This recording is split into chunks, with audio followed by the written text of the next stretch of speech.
Hello, everyone. Welcome to a meeting of the Boston Region Metropolitan Planning Organization. I'm David Muller, Secretary filling here. You are invited to participate in our transportation planning process regardless of your race, color, national origin, including limited English proficiency, religion, creed, gender, ancestry, ethnicity, disability, age, sex, sexual orientation, gender identity or expression, veteran status, or background.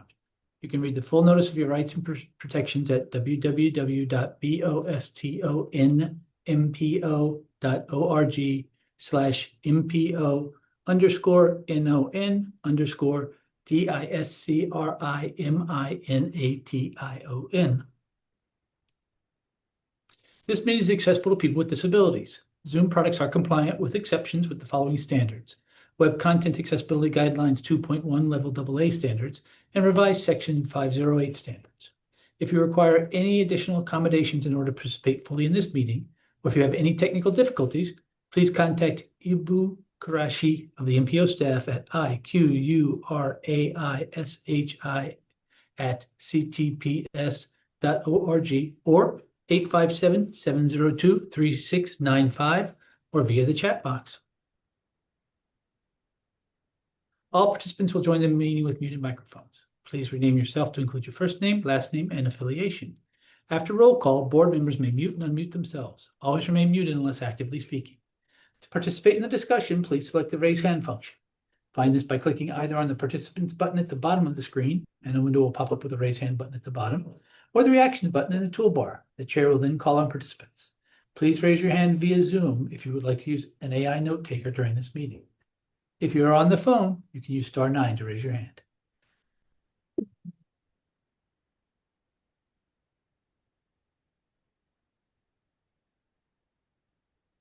Please call the roll. Certainly. Mascot seat 1. This is David Muller. Mascot seat 2. Michael O'Dowd. Welcome. Mascot Highway Division. Oh, my apologies. John Romano's running 15 minutes late. He'll be here. Roger. MBTA. Good morning, Sandy Johnson here representing the MBTA. Good morning. Regional Transportation Authorities Metro West Transit Authority. Good morning. This is Tyler Tarasi representing Administrator Nee for the Metro West Regional Transit Authority. Present. Good morning. Massport. Hi, good morning. This is Sarah Lee representing Massport. Hi, good morning. Next is MAPC. Hi, everyone. Eric Barrasso with the Metropolitan Area Planning Council. Hello, Eric. Next is the MBTA Advisory Board. Hannah Switlikowski, MBTA Advisory Board. Hello, Hannah. Next, Advisory Council. Caitlin Allen Conley for the Advisory Council here. Welcome, Caitlin. City of Boston, seat 1. Morning, this is Jen Rowe representing Mayor Michelle Wu in the City of Boston. Good morning. City of Boston, seat 2. Good morning. This is Matt Moran representing City of Boston seat 2 and Mayor Wu. Welcome, Matt. At-large City of Everett. Good morning. Jay Monty representing Mayor Van Campen in the City of Everett. Morning, Jay. At-large City of Newton. This is Jen Martin representing Mayor Mark Laredo, City of Newton. Hello, Jen. At-large Town of Arlington. Leonard Diggins representing Select Board Chair Diane Mahan, Town of Arlington. Welcome, Len. At-large Town of Brookline. Morning, Erin Chute representing Select Board Chair Bernard Green for the Town of Brookline. Good morning. Inner Core Committee, City of Somerville. Good morning, Tom Bent representing Mayor Jake Wilson, the City of Somerville, and the Inner Core Committee. Good morning as well. Roger that. Minuteman Advisory Group on as I do this, I'm just going to check. I think Megan is rejoining. I'll return back. Metro West Regional Collaborative, City of Framingham. Dennis Giambetti representing Metro West and Mayor Charles of Framingham. Good morning, and I'm going to also note the presence of John Romano. Thank you for the chat, John. Next, we'll call on North Shore Task Force City of Beverly. Check. I do not see Darlene at the moment. North Suburban Planning Council, Town of Burlington. Good morning. This is John Strauss representing Mike Espeo, Chair, Select Board Chair in Town of Burlington and the North Suburban Planning Council. Good morning, John. South Shore Coalition, Town of Hull. Do not see Chris. Southwest Advisory Planning Committee, Town of Rentham. Rachel Benson here representing Swamp and Rentham Chair Gallo. Welcome. Three Rivers Interlocal Council, Town of Norwood. Good morning, Tom O'Rourke from the Town of Norwood, representing the Church Subregion. Good morning, welcome. Do we have representation from the Federal Highway Administration? Not see Anthony at the moment. I'm going to return back to one or two members. Minuteman Advisory Group on Interlocal Coordination, Town of Lexington. Good morning, Megan Roach, representing Select Board Chair Jill Hay for the Magic Subregion. Good morning. I want to take a pause also to see, is there anyone on the board that I have not acknowledged and called upon? Okay, with that calls the roll, Mr. Chair. Thank you, Dave. Next item on the agenda is the chair's report. I don't have one today, so we'll go directly to the executive director's report. Tegan. Thank you, Chair. Hey, everyone. Welcome. I'm the Executive Director of the Staff to the MPO, Tegan Tyke, and I will provide a brief update to you all. If you could go to the next slide, please. I'll give you one announcement, some staffing updates, some grant and funding updates, and then preview today's agenda. Next slide, please. So the announcement is basically a save the date for all of you. The April 2nd MPO meeting is expected to be an in-person meeting with a hybrid option. And we hold in-person meetings around this time because we found it to be helpful, especially when it's scheduled to be the date that you all will be discussing and finalizing the TIP program of projects.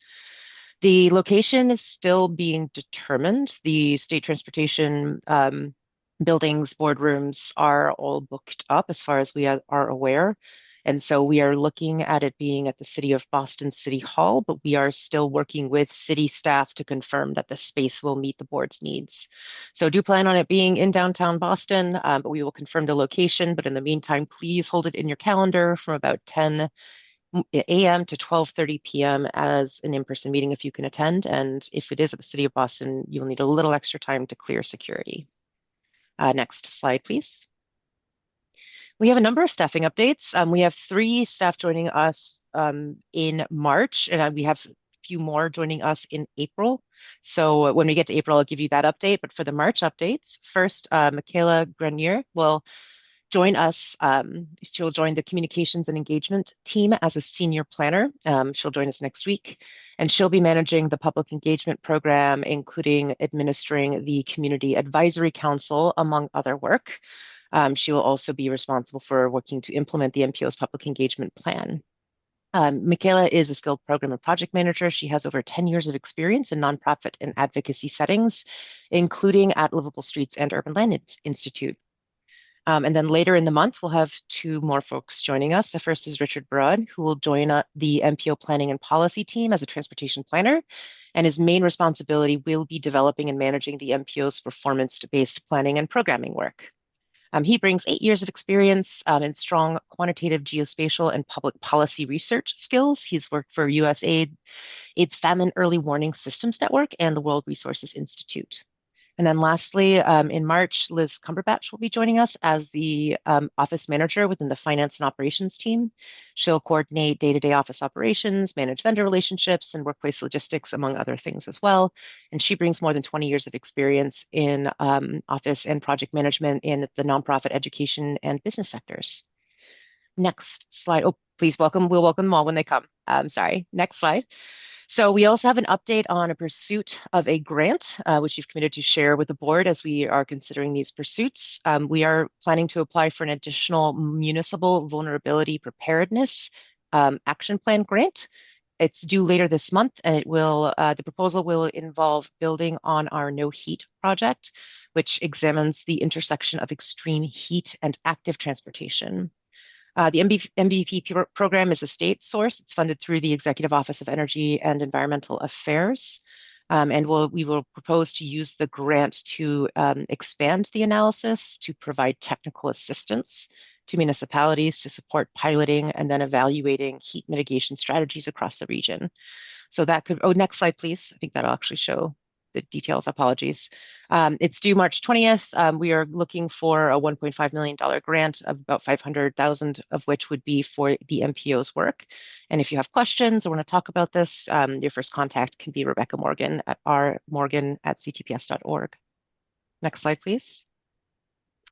So just for today, we have a number of action items. The first action item, well, after minutes, but the first action item will be to approve the transit safety performance targets. Adriana Jacobson will be presenting on these, and she'll be presenting on the safety targets established by the MBTA and the two RTAs, CADA and at the MWRTA. So we'll request that you vote to endorse those targets. And then there will be an update on TIP project scoring and rescoring, again by Adriana Jacobson. We will give you both updates on new scores for projects applying for funding, as well as the rescoring of projects that we asked to be completed this year. And then we will go into an action item related to the draft 27 to 31 TIP. This will be sort of stage one of the action items we will ask you to engage in. And Ethan Lapointe will present a series of smaller projects and changes to the TIP for the board to consider. And it will, as I mentioned, it'll be one of several iterative actions that we will ask you to take at the upcoming couple of MPO meetings. And this will sort of ground us in making some of the decisions around the smaller projects first, so we can move on to other projects. Then also we will have an action item that will actually have two parts related to the Vision Zero action plan. We will ask you to vote to adopt the MPO's Vision Zero commitment resolution, which was presented on previously, and vote to adopt the revised Vision Zero action plan. And when I say revised, it's since it was out for public review, we made some updates to the actions in the plan to reflect both the task force feedback and other stakeholder feedback. So we'll present on those. And as a reminder from what you heard previously, the resolution is a key part of this Vision Zero planning effort, as it commits the MPO to working towards the Vision Zero goal. It sets a date for meeting that goal, and it is the formal adoption of the safe systems approach for the region. You can ask questions when we get to that agenda item. And the last item for today will be presentations from Tyler Terrasi and Jen Laflamme for the capital investment plans that the Metro West Regional Transit Authority and CADA, Cape Ann, will be they will be presenting on the capital plans for the two RTAs for your just consideration and questions. We will then follow these with presentations from the MBTA and Mass DOT on their capital investment plans that will be incorporated into the 27 to 31 TIP. And just as a reminder, while these systems are based on prioritization that those agencies employ, they're critical to give you more insight into the process that they engage in and the priorities that they set, and that you will also approve through approving the TIP. Next slide, please. And just again, plan to meet next in 2 weeks, March 19th. That meeting will be virtual. It's the first April meeting that will be in person or hybrid. At that meeting, we will continue our conversations about the TIP and other items. And I will say I was just sort of notified that there is actually a change. I apologize. Felicia Webb will now be presenting for CADA. And with that, Mr. Chair, I'm happy to answer any questions. Thank you, Tegan. Any questions for Tegan? Seeing none, next item on the agenda is public comments. Are there any public comments at this time? Marzi Galaski. I'm sorry, I mispronounced your last name, Marzi. I'm sorry. That's no worries. Thank you, Chairman, and good morning, members of the MPO. My name is Marzi Galasko, and I serve as the Director of the Office of Community and Economic Development for the town of Swampscott. I'm here today to speak on agenda action number 10, which is the draft federal fiscal year 27 to 31 TIP, the initial program development stage 1. Please let me know whether you prefer that I make my comments now or wait until you take up this item. You can make your comments now, Marzi, but as we're discussing it, if you have additional things to add, just raise your hand and we'll try to call on you. Great, really, thank you. I appreciate it. You're welcome. So I was planning to attend today's meeting to provide you with an update on the Swampscott Rail Trail, which is project number 610666, which is programmed for fiscal year on the 29 TIP. However, this past Tuesday, while I was reviewing the materials, I learned that the project was or is considered for removal from the TIP. While this project has been a challenging or is a challenging project, a team with assistance from MassDOT has made significant progress on the project. And I would like to update you on the action item of progress that we have made to date. As you know, this project dates back to 2019 when it received PRC approval. In January of 2021, the town and our engineering team submitted what we perceived to be a 25% design plan that included the layout, the trailer layout, materials, utility plans, cross-section, drainage design, etc. Since that time, the project has experienced some delay. One of them included a MassDOT required and funded peer review project. However, since that time, I feel that we're back on track. Our preliminary structures report was approved recently, and as soon as last month, specifically on February 10th, we submitted the bridge selection worksheet to our project manager at MassDOT, and we're currently awaiting the review and scheduling over-the-shoulder meeting. Given this progress, I respectfully request that the MPO reconsider this project from being removed from the TIP. We believe that once the bridge selection worksheet is reviewed and finalized, the project will be positioned to advance to the next design stage. As you know, the Swampscott Rail Trail remains a critical priority for the town as well as the region. It serves as a key connector between the Northern Strand Community Path, the Marblehead Community Path, and is part of a larger Boston 2 border and the East Coast Greenway trail networks. The project addresses significant safety, mobility, and transportation needs for our residents and the neighboring communities. The town just recently constructed a 900-student new school, and our goal has always been to provide off-road transportation for the students, the parents, and the staff of the schools. Our engineering team, who is at this meeting, Dustin Kirkstreet from STV Inc., is on this call. So if you have any technical questions, we'd love to be able to address them with you today, either at this point or when we discuss this project. And I also want you to know that the town staff, our community partners, our residents are prepared and want to work closely with MassDOT, as we have been for the many years, to design and construct the rail trail. Again, this is an important community and regional project. Our town leadership, our residents, we have strong support for the projects, including funding that has been designated from town meeting, funding that we had secured for the design from our friends groups, specifically the Friends of the Swampscott Rail Trail. We had received support through the Solomon Foundation that contributed to the construction of a smaller segments that continue to be used by the community and provide a link to the Marblehead Trail. And I also want to assure the MPO that the town is prepared to address any technical issues, design issues, funding, administrative issues, and anything else that arise. We're fully committed to working collaboratively with the MPO, MassDOT, the trail neighbors, our stakeholders, and everybody else to move this project forward. And for those reasons, I hope that the MPO would consider to keep the Swampscott Rail Trail on the TIP as it is right now. Thank you. Thank you, Marcy. Joe Fleury.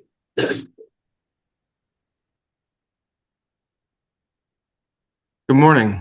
I'm Joe Fleury. I'm the City of Boston's project manager for the Cambridge Street Bridge project. I'm joined today by our design consultant, Preston Huckabee, with Gill Engineering. During today's TIP development discussion, I'd like to advocate the board consider programming the Cambridge Street Bridge project in fiscal year 28 as an appropriate exemption from the MPO's new readiness guidelines. This move would provide multiple benefits to the MPO and the region, including it will help fill the surplus in federal fiscal year 2028 and free up funding for federal fiscal year 2030, which the bridge is currently recommended to be programmed for. It will preserve the bridge before a potential structural re-rating, which does have the potential to impose disruptive weight restrictions on the structure, impacting heavier transit and commercial vehicles.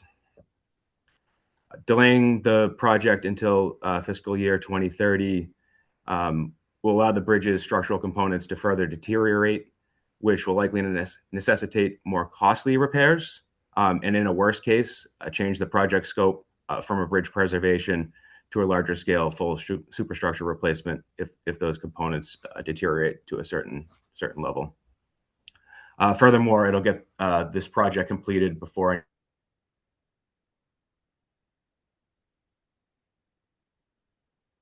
I think is Joe frozen? Or is it just me? He's frozen for me as well. I wouldn't be here asking for the reasons for said exemption were valid. This type of bridge preservation project we feel is different from other municipal proponent projects that were analyzed to come up with this readiness guidelines. As a bridge preservation project, the scope is relatively simple. It has minimal right-of-way impacts. We're really just doing temporary construction easements and access agreements with the MBTA. Our 25% comment resolution is complete. The project is on a fast-track design schedule with a 75 and 100% submissions combined into a single milestone.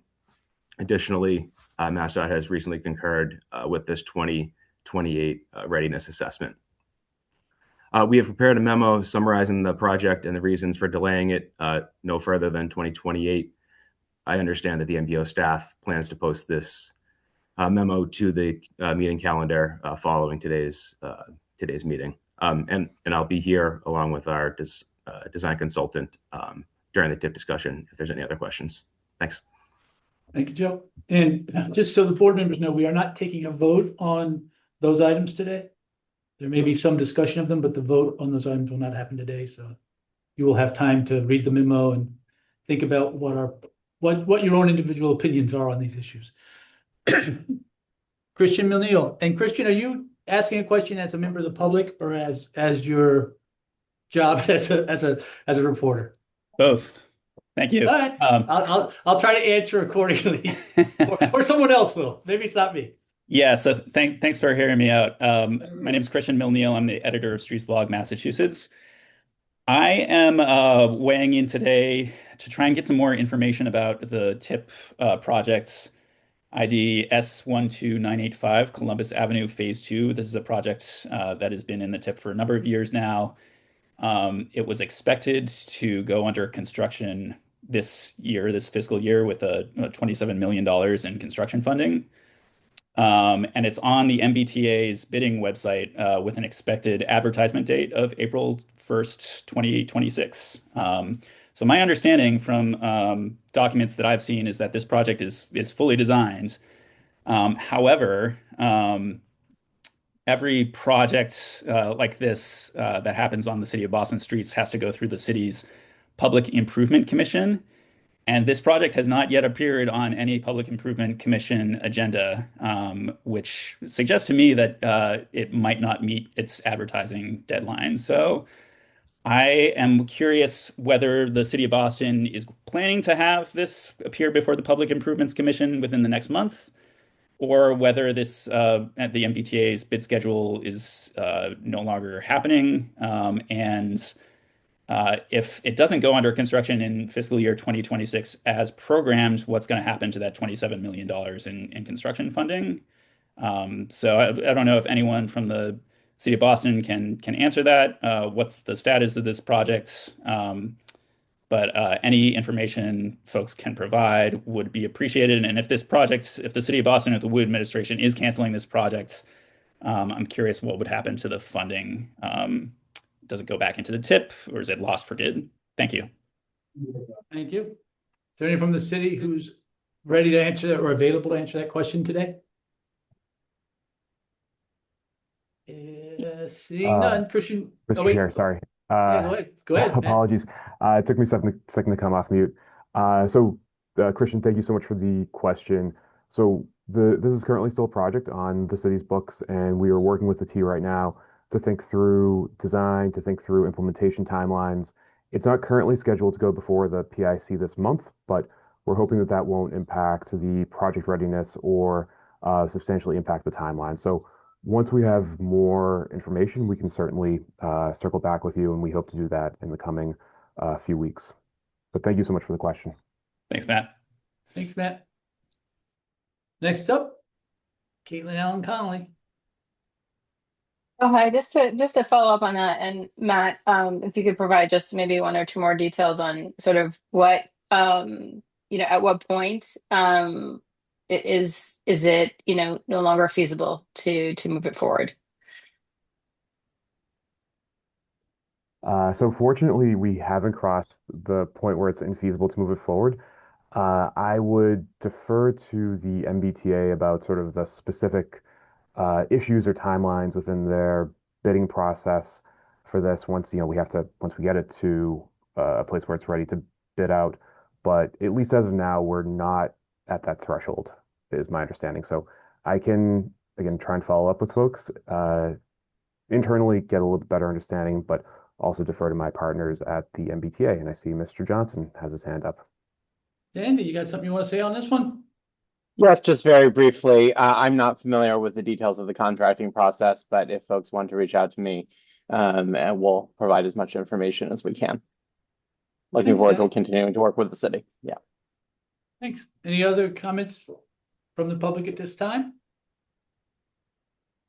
Seeing none, next item on the agenda is committee chair reports.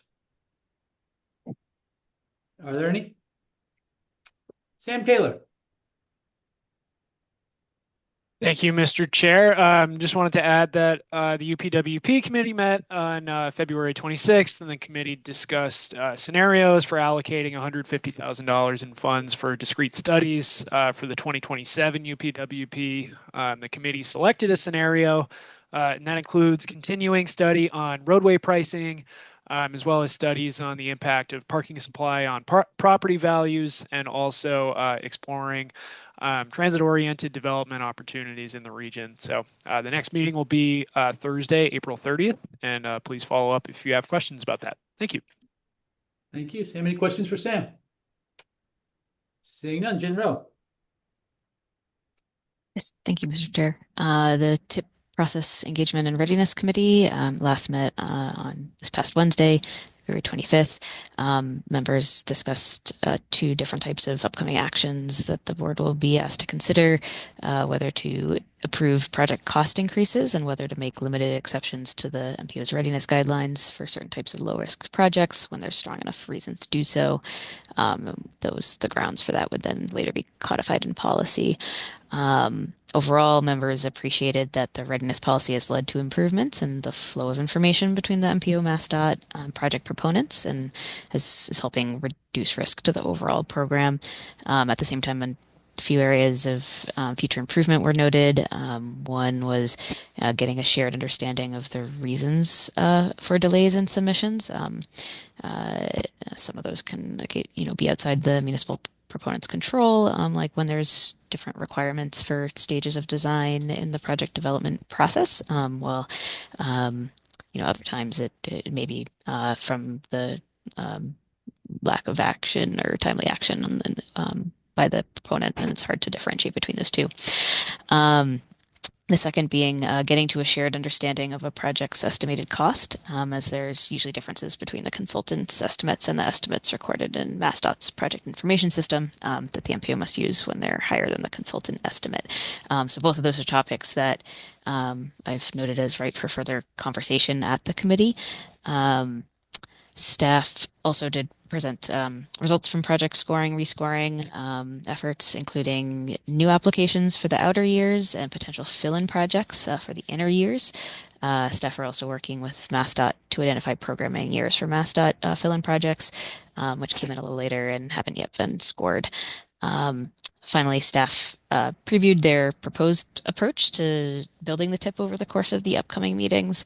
That includes focusing on a set of easier and smaller programming moves at today's meeting, followed by larger projects for earlier years on March 19th, and including those cost increases and limited exceptions that I mentioned earlier. And then the final program, including decisions about the outer years on April 2nd. After some discussion, the several committee members expressed overall agreement with staff's approach to this sequencing of TIP development that we're going forward with today and in the upcoming meetings. We'll have another committee meeting next week on Thursday. Welcome folks at that. And look forward to coming back before you with another report at the following MPO meeting. Thank you. Thanks, Jen. Any questions for Jen? Seeing none. Oh, John, you have a question? Yeah. Sorry, Dave. Yeah, I wanted to throw my oar in the water here. Jen, are you familiar with this particular Public Improvement Commission hang-up on the Cambridge Street project? Or Columbus Avenue, pardon me. Thanks for the question. I don't have anything additional that I could add to what Matt shared earlier. Oh, okay, thanks. Any other questions? Seeing none, next item on the agenda is the Community Advisory Council report. Caitlin? Thank you. Since the last MPO board meeting, Carl, my vice chair, and I have represented the advisory council on the TIP and UPW committee meetings. At the TIP committee meeting, we received, as Jen was alluding to, a comprehensive update from Ethan and Adriana on project readiness guidelines and project scoring, which we will bring back to the advisory council in our next meeting. Just a huge thank you to the entire MPO staff for the massive and colossal amount of work you put into this. It's very thoughtful. Change is hard, but I appreciate the perseverance. At the recent UPW committee meeting, we and I participated in a quite animated discussion about the discrete studies, bringing the voice of the advisory council to that meeting, I think, which was more focused on quality versus quantity, with a sort of preference to funding deeper funding to advance the roadway pricing analysis rather than spreading the funding across smaller projects. Ultimately, the group landed on the scenario to fund multiple smaller projects, but still with a considerable amount of money for roadway pricing. So we're feeling confident that the staff will be able to contribute to the body of research and analysis on the roadway pricing, which will advance this very timely and important policy conversation on how to reduce congestion while funding public transit. And lastly, our next Community Advisory Council meeting is taking place on Monday, March 9th at 2 p.m. And at this meeting, we'll be discussing pending updates to the MPO's public engagement plan. And as always, participation from anyone interested is welcome. And then just, again, a huge thank you to the MPO staff for all the work you're doing. Thank you. Thank you, Caitlin. Next item on the agenda is the approval of the minutes of February 19th. Can I get a motion in a second to approve the minutes? Please state your name for the record when making the motion. Eric Barassa. This is Eric Barassa with MAPC. I make a motion to approve the February 19th meeting minutes. Thank you. Jen Rowe. Row with the City of Boston. I'll second the motion. Thank you. Motion has been made and seconded. Are there any comments, changes, questions, or suggestions? Seeing and hearing none, please call the roll. Certainly. David Moeller, Yes. Michael O'Dowd, Yes. John Romano, Don Romano, yes. Sandy Johnston, Sandy Johnston, yes. Tyler Terasi, Tyler Terasi, yes. Sarah Lee, Sarah Lee, yes. Eric Barassa, Eric Barassa, yes. Hannah Switlikowski, Hannah Swilikowski, yes. Caitlin Allen Connolly, Caitlin Allen Conley, yes. Jen Rowe, Jen Rowe, yes. Matt Moran, Matt Moran, yes. Jay Monty, Jay Monty, yes. Jen Martin, Jen Martin, yes. Len Diggins, Diggins, yes. Aaron Shute, Aaron Shute, yes. Tom Bent, Tom Bent, yes. Megan Roach, Megan Roach, yes. Dennis Giambetti, Dennis Giambetti, yes. Darlene Wynn, Darlene Wynn, yes. John Strauss, Yes. Rachel Benson, Yes. Tom O'Rourke. Tom O'Rourke, yes. Mr. Chair, motion carries. Thank you. Thank you. Next item on the agenda is the transit safety performance targets. Adriana Jacobson. Thank you very much, Mr. Chair. Good morning, everybody. My name is Adriana Jacobson, and I am a transportation planner as part of the MPO staff. If you can move on to the next slide, please. And the following one. Thank you. So first, I'll give a brief overview of how the transit safety targets fit into the performance-based planning and programming program. Then I'll give an overview of the transit safety performance requirements.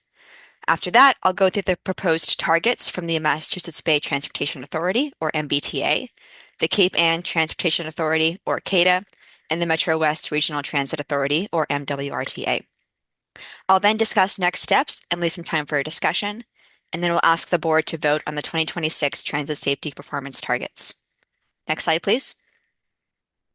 The MPO uses a performance-based planning and programming process to assess how its spending decisions support progress towards its vision and goals. And the U.S. Department of Transportation requires states, MPOs, and operators of public transportation to establish targets for performance measures in key areas. You may have seen this slide recently in a presentation a few weeks ago by my colleague Priyanka Chapekar when she presented on the roadway safety targets. At the next meeting, I'll present the transit asset management targets. This week is transit safety. And while there are some targets that are set every 2 or 4 years, such as travel time reliability, congestion mitigation, condition management, and air quality, the roadway safety, and transit asset condition targets are set annually. Next slide, please. The target setting process is as follows. The U.S. Department of Transportation establishes reporting requirements for transit agencies, and the FDA's National Public Transportation Safety Plan sets safety measures. Each transit agency produces a PTASP, which is a Public Transit Agency Safety Plan, and these include performance targets.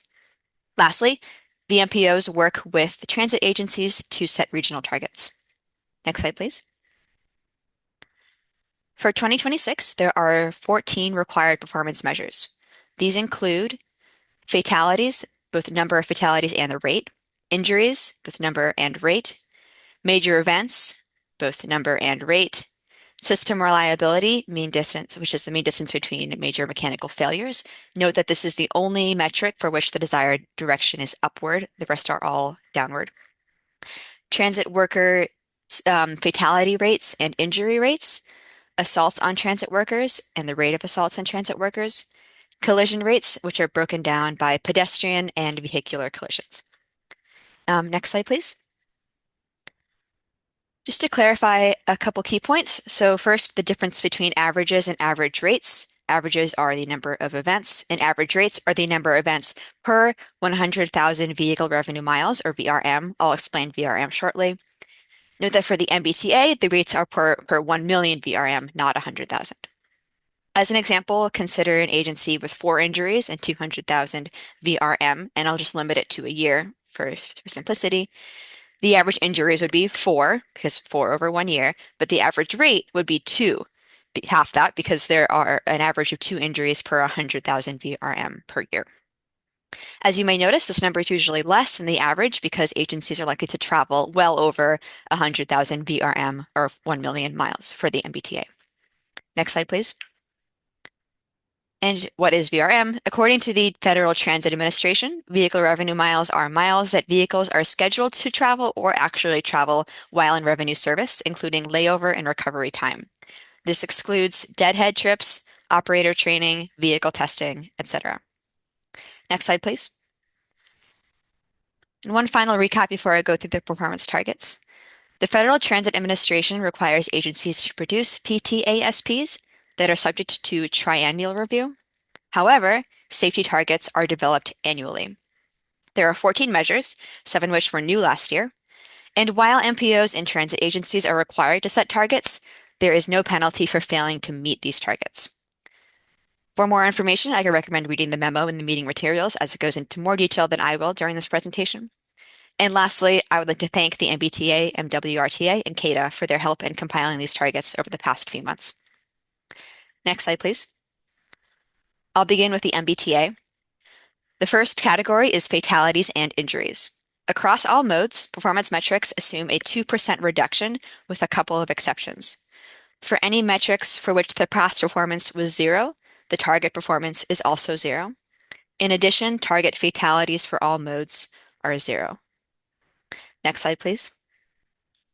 Here's a comparison of last year's targets with this year's targets. As I said, the MBTA targets a 2% reduction. So if the target went up, it means the performance went up as well. Targets went up for almost all categories for which the targets were not 0. Next slide, please. Next category is transit worker safety. All performance metrics assume a 2% reduction with a couple of exceptions. For any metrics for which the past performance was 0, which is the case for all of the fatality metrics, the target performance is also 0.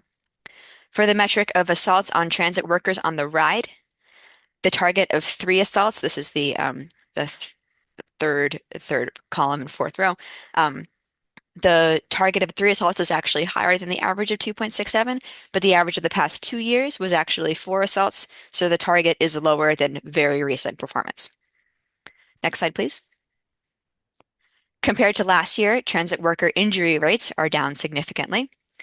Target assaults are mixed based on mode, with targets lower for light rail, slightly higher for heavy rail, and much higher for the bus and the ride.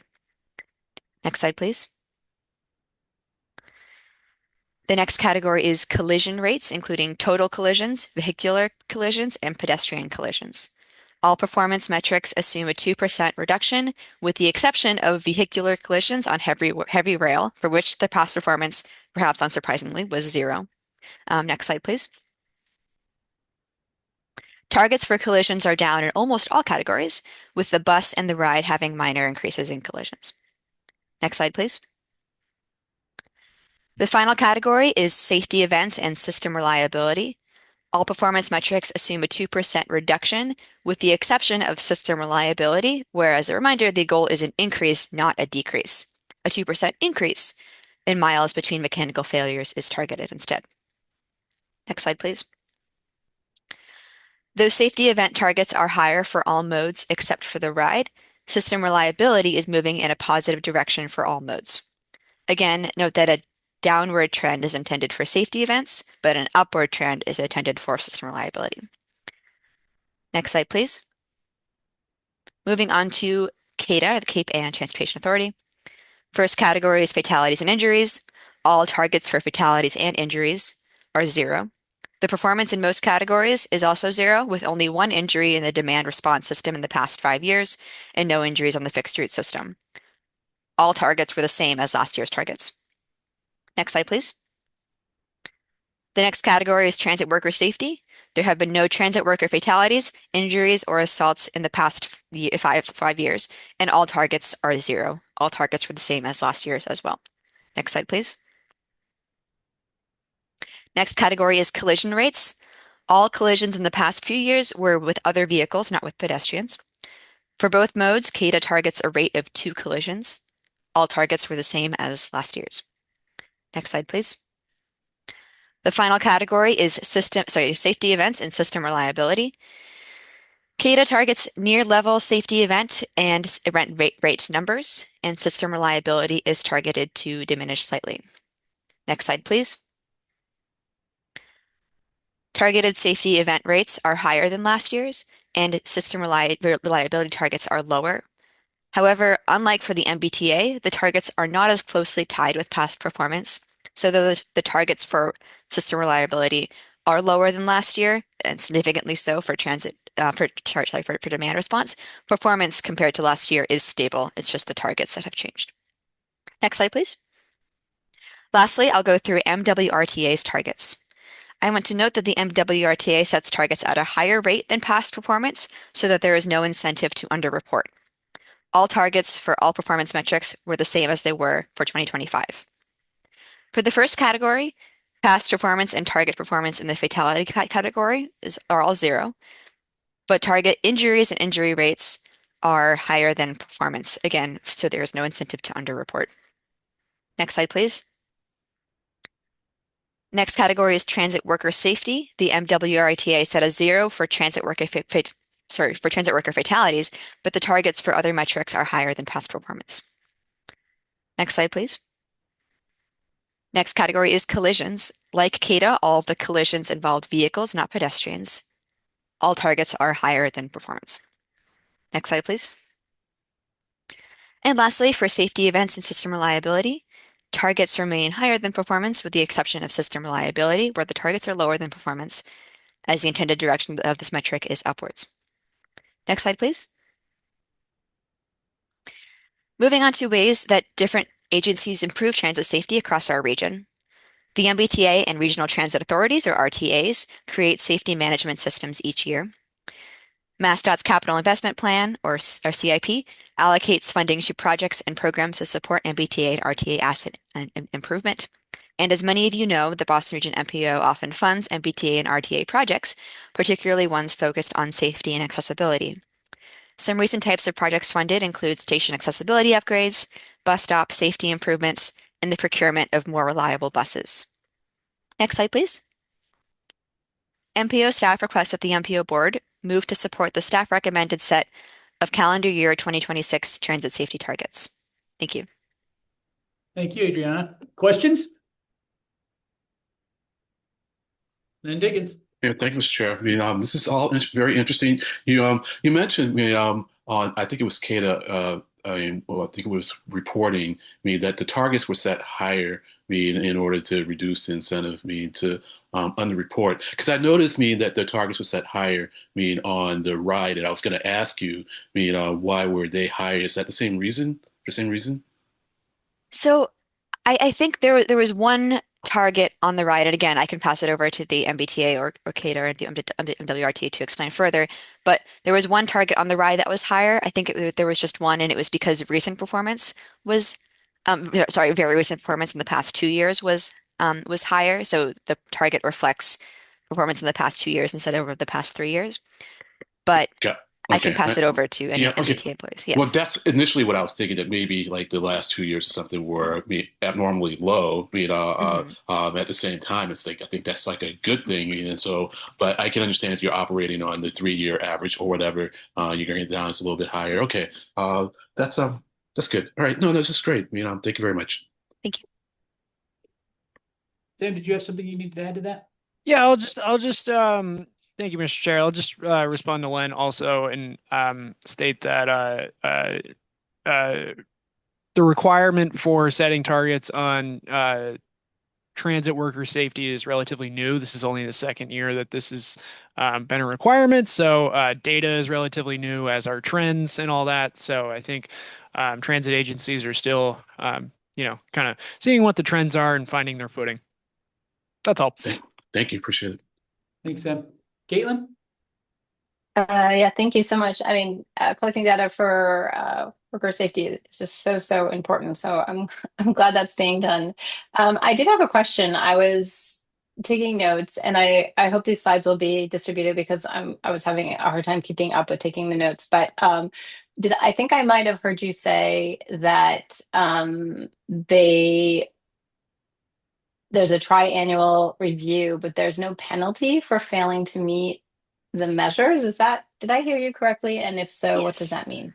Yeah, so the information, the slides will be posted, but also it is laid out in a more detailed manner in the memo attached to the MPO meeting calendar, which I recommend reading for more detail. But yes, that is correct. I'm sure one of the transit agencies can speak more to this, but there is no penalty for failing to meet these targets, nor is there a reward for reaching them. They're just they're just targets. But if one of the transit But is agencies wants, there, oh, sorry, yes.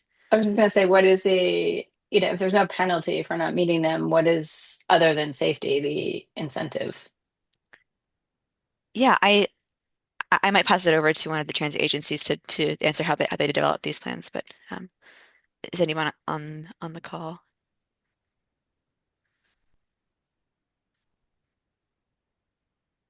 Sandy? Thanks, Mr. Chair. Yeah, I'm not super conversant with this topic. I don't know if there's anybody here from the MBTA Safety Department, but I'm happy to put folks in touch with the right people to discuss to get more information about this. Thank you. Sandy. Any other comments?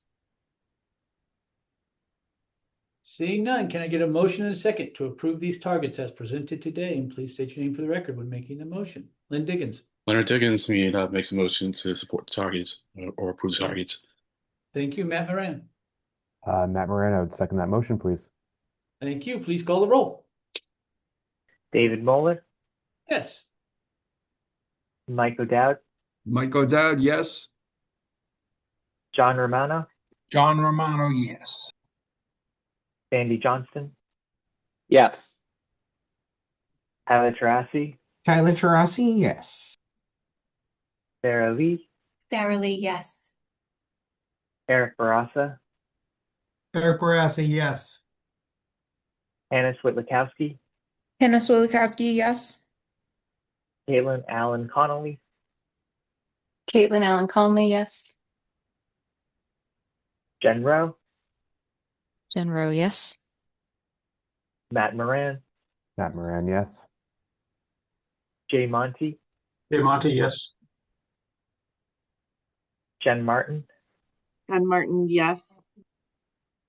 Len Diggins, Diggins, yes.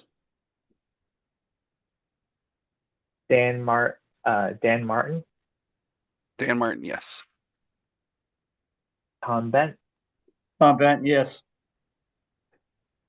Megan Roach, Megan Roach, yes. Dennis Giambetti, Dennis Giambetti, yes. Darlene Nguyen, Darlene Wynn, yes. John Strauss, Yes. Rachel Benson, Aye. Tom O'Rourke. Tom O'Rourke, yes. This motion carries, Mr. Chair. Thank you. Next item on the agenda is the 2027 to 31 Transportation Improvement Program project scoring and rescoring update. Adriana. Thanks again, Mr. Chair. If you could move on to the next slide, please. I'm going to give a review of the new project scores as well as the rescoring process that MPO staff undertook this winter. Next slide, please. So first, going to go through the materials that we have attached to this this calendar invite, then go through the scoring of the new projects, including the core investment category, the transit transformation, and bike sharing community connections programs. Then I'll discuss the rescored projects and then discuss some next steps. Next slide, please. Attached to the meeting calendar, you can find the TIP project descriptions, which I recommend that you open up and read along with if you would like. These contain a lot more detail than this presentation does, as this includes a project score, estimated cost, readiness status, which is, for example, 25% design, The MPO recommended readiness year, again, solely based on our readiness policy. The master recommended readiness year, which is based on information from TIP readiness days, the project description, and a map of the project. Next slide, please. First, I'll discuss new and returning projects. Next slide, please. Before I get into it, I wanted to highlight that we have several projects that are not only high scoring, but at more advanced design stages than we've seen in previous years.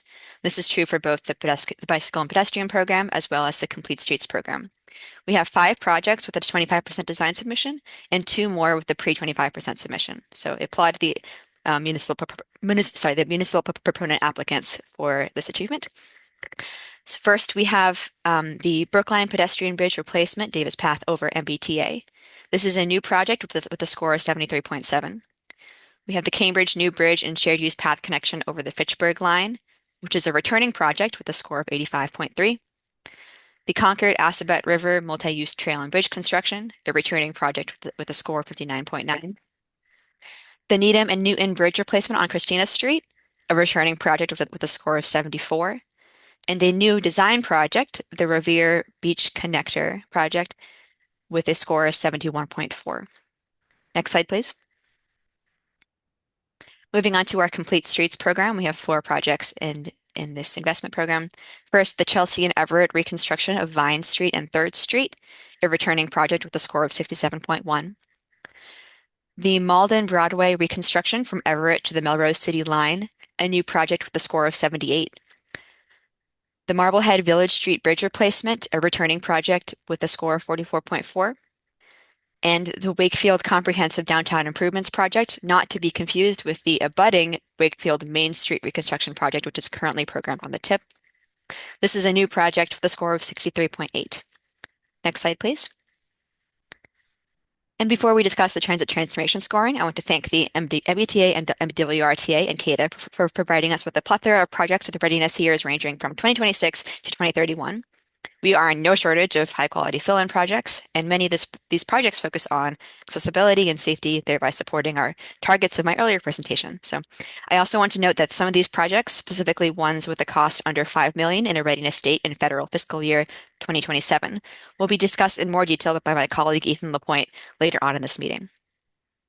So first, starting with CADA, Cape Ann Transportation Authority, we have CADA Access for All and Cape Ann Dialysis Transportation, 2 projects that support programs specifically aimed at elderly people and people with disabilities.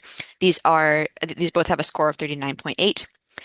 Have the Magnolia Shuttle, which is a service expansion with a score of 28.6, and a vehicle replacement project with a score of 21.6. Note that this is a readiness year in 2031. Next slide, please. Moving on to the MWRTA, or Metro West Regional Transit Authority, we have 3 projects from the MWRTA, which is the procurement of 10 compressed natural gas vehicles with a score of 49.5, the construction of the vehicle maintenance and fueling facility with a score of 55.6, and note that this project may be able to be scaled down from its cost depending on how much the board would like to, how much the project that the board would like to fund. And lastly, the procurement of hydrogen fuel cell-powered transit vehicles with a score of 50.8. This is contingent on the funding of the vehicle maintenance and fueling facility. Next slide, please. The MBTA submitted projects based on their level of priority, so I will discuss their highest priority projects first and then move on to their medium and lower priority projects.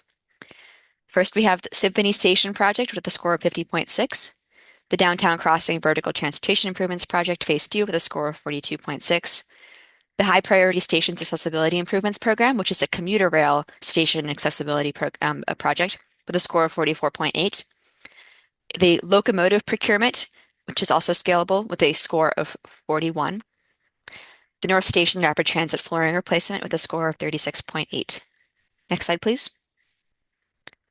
Moving on to the medium and lower priority projects. We have the Franklin Line Double Track Improvements Phase 3 with a score of 43.6, the Unit Substation Upgrade and Replacement with a score of 45.4, the Haverhill Line Double Track Improvements with a score of 43.8, the Operational Enhancement of Bus Routes 714 and 716, a returning project that was funded in last year's TIP with a score of 34.8. Ethan will discuss this later on. The Bus Priority and Accessibility Improvements Program, another returning project with a score of 53.6. This can also be scalable. The Better Bus Project Operational Safety Improvements at Bus Stop, our third returning project with a score of 44.6. The Power System Reliability Program with a score of 44.4. And then the Silver Line and Blue Line tunnel flood mitigation projects with scores of 47.8 and 51.6 respectively. Next slide, please. And we have the Community Connections and Bike Share Support Program. I want to thank the municipalities who applied for this funding, and also highlight in particular our two very high scoring joint applications that we received for both expansion and replacement stations on our Blue Bike system, led by our sister agency, MAPC. First, we have the Brookline Blue Bikes expansion with a score of 79.5, the Brookline Bicycle Rack expansion with a score of 76.5, Malvern Bicycle Rack expansion with a score of 78, and then the replacement joint application from Boston, Brookline, Cambridge, and Somerville. Note that the exact number of stations is not quite pinned down yet, but this has a score of 81. And then we have the joint municipality Blue Bikes expansion with 1,500 e-bikes, 25 classic bikes, and 17 stations. This will support the MAPC's effort to electrify the Blue Bike system. This is a score of 85. And lastly, the Quincy Blue Bikes expansion with a score of 63. This would be Quincy's first 10 Blue Bike stations in its system. Next slide, please. And lastly, getting on to the rescored projects. Next slide, please. We had a selection of projects for rescoring this year, which I will now go through. Some of these previously did not have a score, and others had a score under a 134-point system and were scored several years prior. I also want to thank MassDOT and the municipal proponents who filled out these applications. I know this is a lot to ask. I very much appreciate the effort that was put into them. First, we have the Medford Shared Use Path Connection at the Route 28/Wellington Underpass. It was not previously scored and now has a score of 53. The Linfield Rail Trail construction from Ford Avenue to Nichols Lane, not previously scored, now has a score of 50. Boston improvements on Boylston Street, previously at a 58 out of 134, now has a 62, again out of the 100-point scale. Everett reconstruction of Beecham Street had a 54 out of 134, and now has a 57 out of 100. The Woburn roadway and intersection improvements at Woburn Common, which has a score of 75, which had a score of 75 over 134, and now has a score of 47 over 100. The Boston reconstruction of Rutherford Ave, which did not have a score and received a 69 over 100. The Lexington design of the reconstruction of the Interstate 95 and Route 4/225 interchange was not scored. It now has a 49.8. The Norwood intersection improvements on Route 1 and University Avenue/Everett Street had a 55 over 134 and now has a 34.7 over 100. And then we had two projects which we did not receive application materials for. These were the Hingham improvements on Route 3A and the Arlington Stratton School Improvements Project. Note that the Arlington project has since advertised. Next slide, please.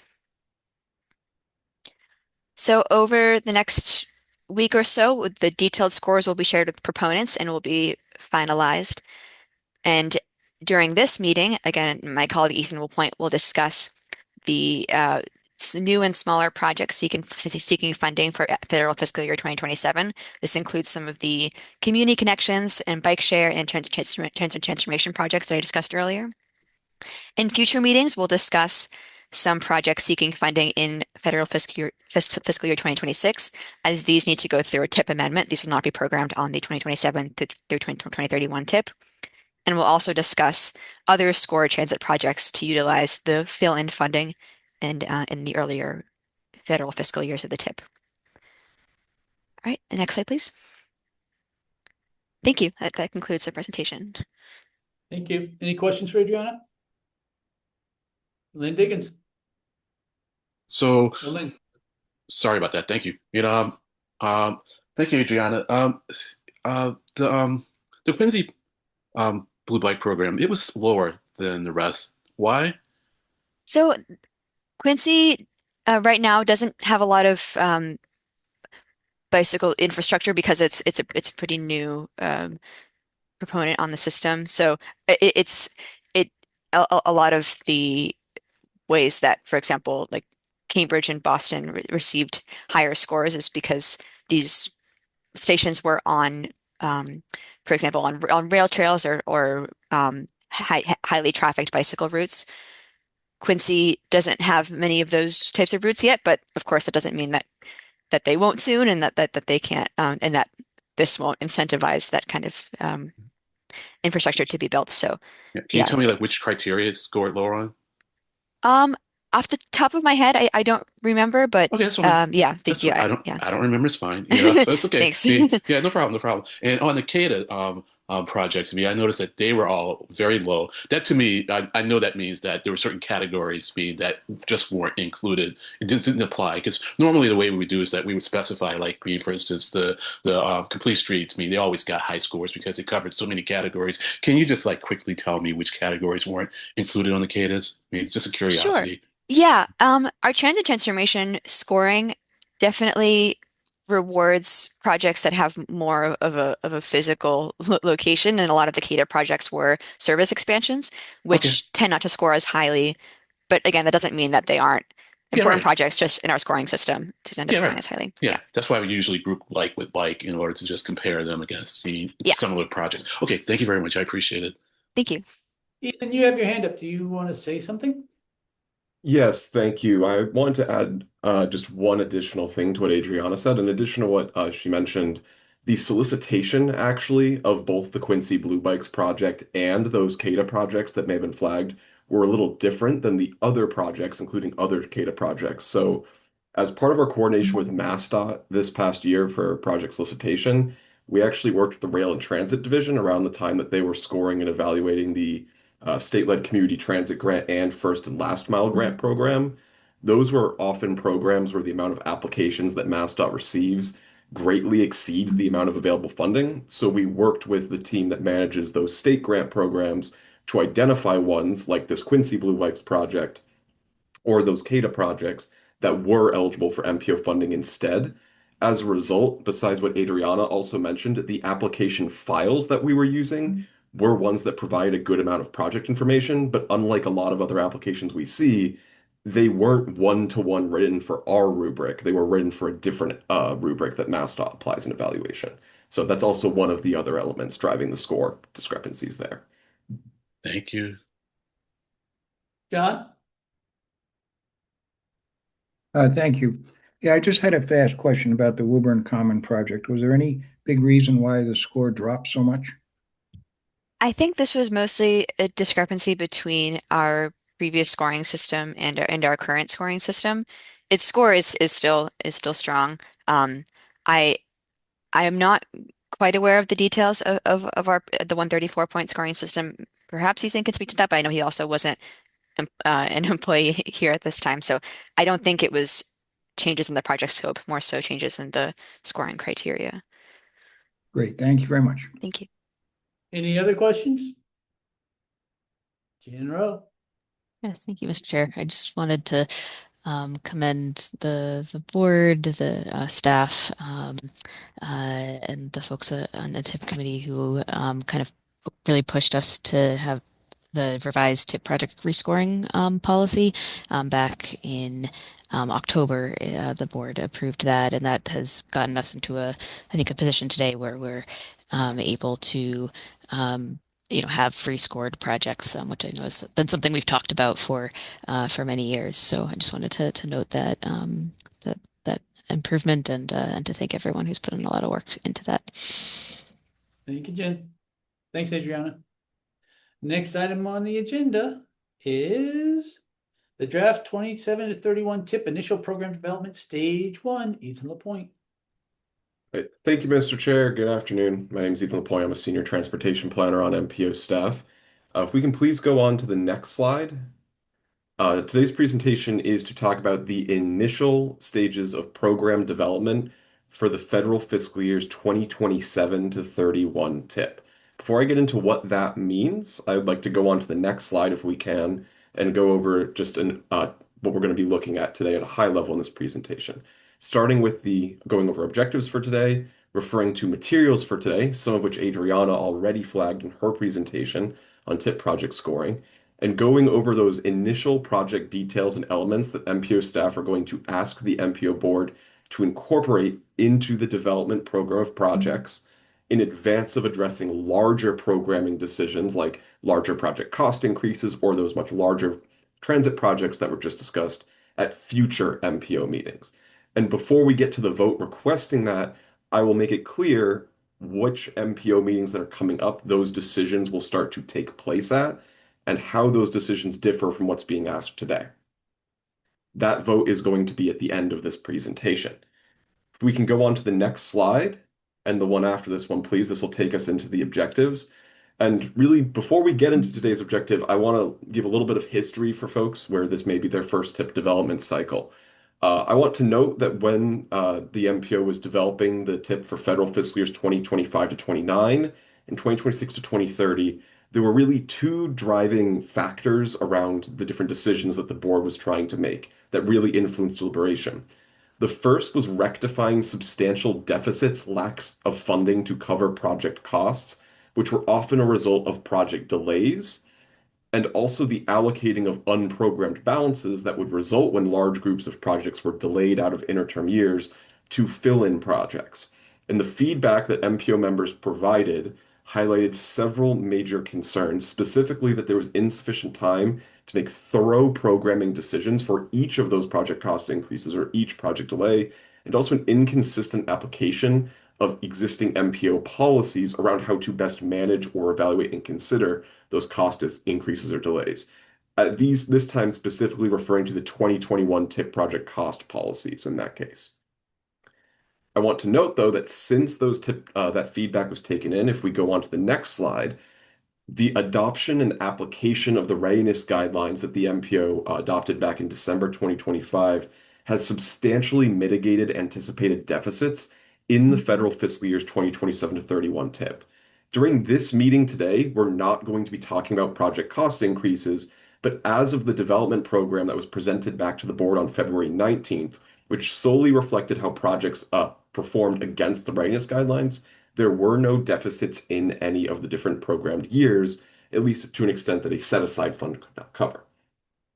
What I'll reiterate again here today as well is that those are figures that are dramatically improved from prior year TIPs in which we would see, for example, a negative $80 million deficit in a later federal fiscal year as a result of these delays. So adoption and application of the guidelines thus far has substantially mitigated that issue and also done so in a data-driven way.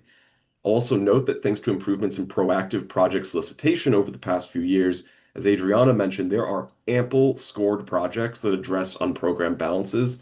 These are projects that actually exceed in terms of overall number and request for funding the amount of funding available to provide the MPO with a series of options of projects to choose from. As a result of these different decisions, including questions we're going to ask the MPO to consider, make more deliberative attempts to interrogate project cost increases in upcoming meetings, we are looking to approach the development of the program for federal fiscal years 2027 to 31 in an iterative fashion so we can take full advantage of these process improvements. And also, again, fully consider each program factor efficiently in a way that's consistent with both sets of policies and guidelines that the MPO has adopted. That 2021 set of policies, the most recent 2025 set.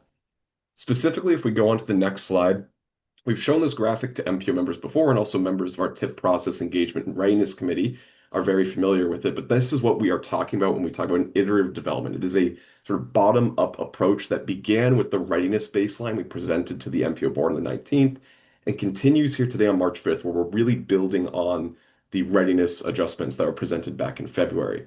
The March 19th and April 2nd meeting, we're going to look to address those larger project level changes, but each MPO meeting, we're going to try to have a discrete objective using feedback received based on the prior meeting. So if we can go on to the next slide, it's going to show the exact same chart, but the objective is listed at the top of the screen here and says that we're going to use an iterative process in this meeting to find opportunities to address the smaller and less impactful project changes sooner to enable the MPO to spend more time on greater concerns later. Before we also go on to the next slide, I do want to flag that traditionally in other TIP development schedules, like in the 2630 TIP, the MPO would have 2 MPO meetings to develop scenarios. This meeting that we're having here today to talk about program development is a new third meeting that we decided to put in earlier to start talking about these smaller items and really dig into the bigger ones in the main meetings coming up soon. Now, I mentioned those smaller and less impactful challenges. If we can please go on to the next slide, I'll describe exactly what we mean. At a minimum today, staff are looking for decisions on the following kinds of new projects in federal fiscal year 27. These are projects seeking design funding, projects that applied for the Community Connections program, certain bike share projects, and smaller or returning transit projects.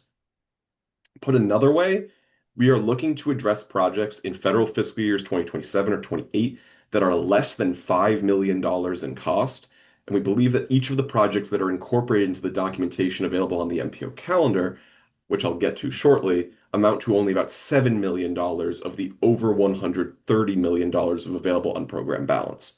Again, if we get these smaller decisions out of the way today, that'll make space for consideration of the larger projects later. If we go on to the next slide and the one after that, we can then talk about those materials. So posted on the MPO calendar, among the different project descriptions that Adriana went through, there is an illustrative program development scenario, basically for members to reference. Again, this is for informational purposes only, and I'll briefly describe kind of what is in this document for reference. Each of the new projects that we're going to be talking about that are listed for inclusion are highlighted in blue, and I'll go through them in turn. For informational purposes as well, while we are not asking MPO members to talk about the fiscal 2026 projects today, that's going to be something we reserve for the March 19th meeting as part of a TIP amendment. Some of these projects that are smaller are asking for money across about 1 or 2 years. So for those purposes, we also include those smaller projects as well, just for context. So with that, if we go on to the next slide, please, we'll get into the actual project details of what projects are we talking about here. And on to the next one, please. So within federal fiscal year 2027 and 28, we're looking at around 9 or 10 projects for inclusion in those years. 2 of these are design projects, 3 are Blue Bikes projects, and 5 are smaller transit projects. These all amount to about $7 million.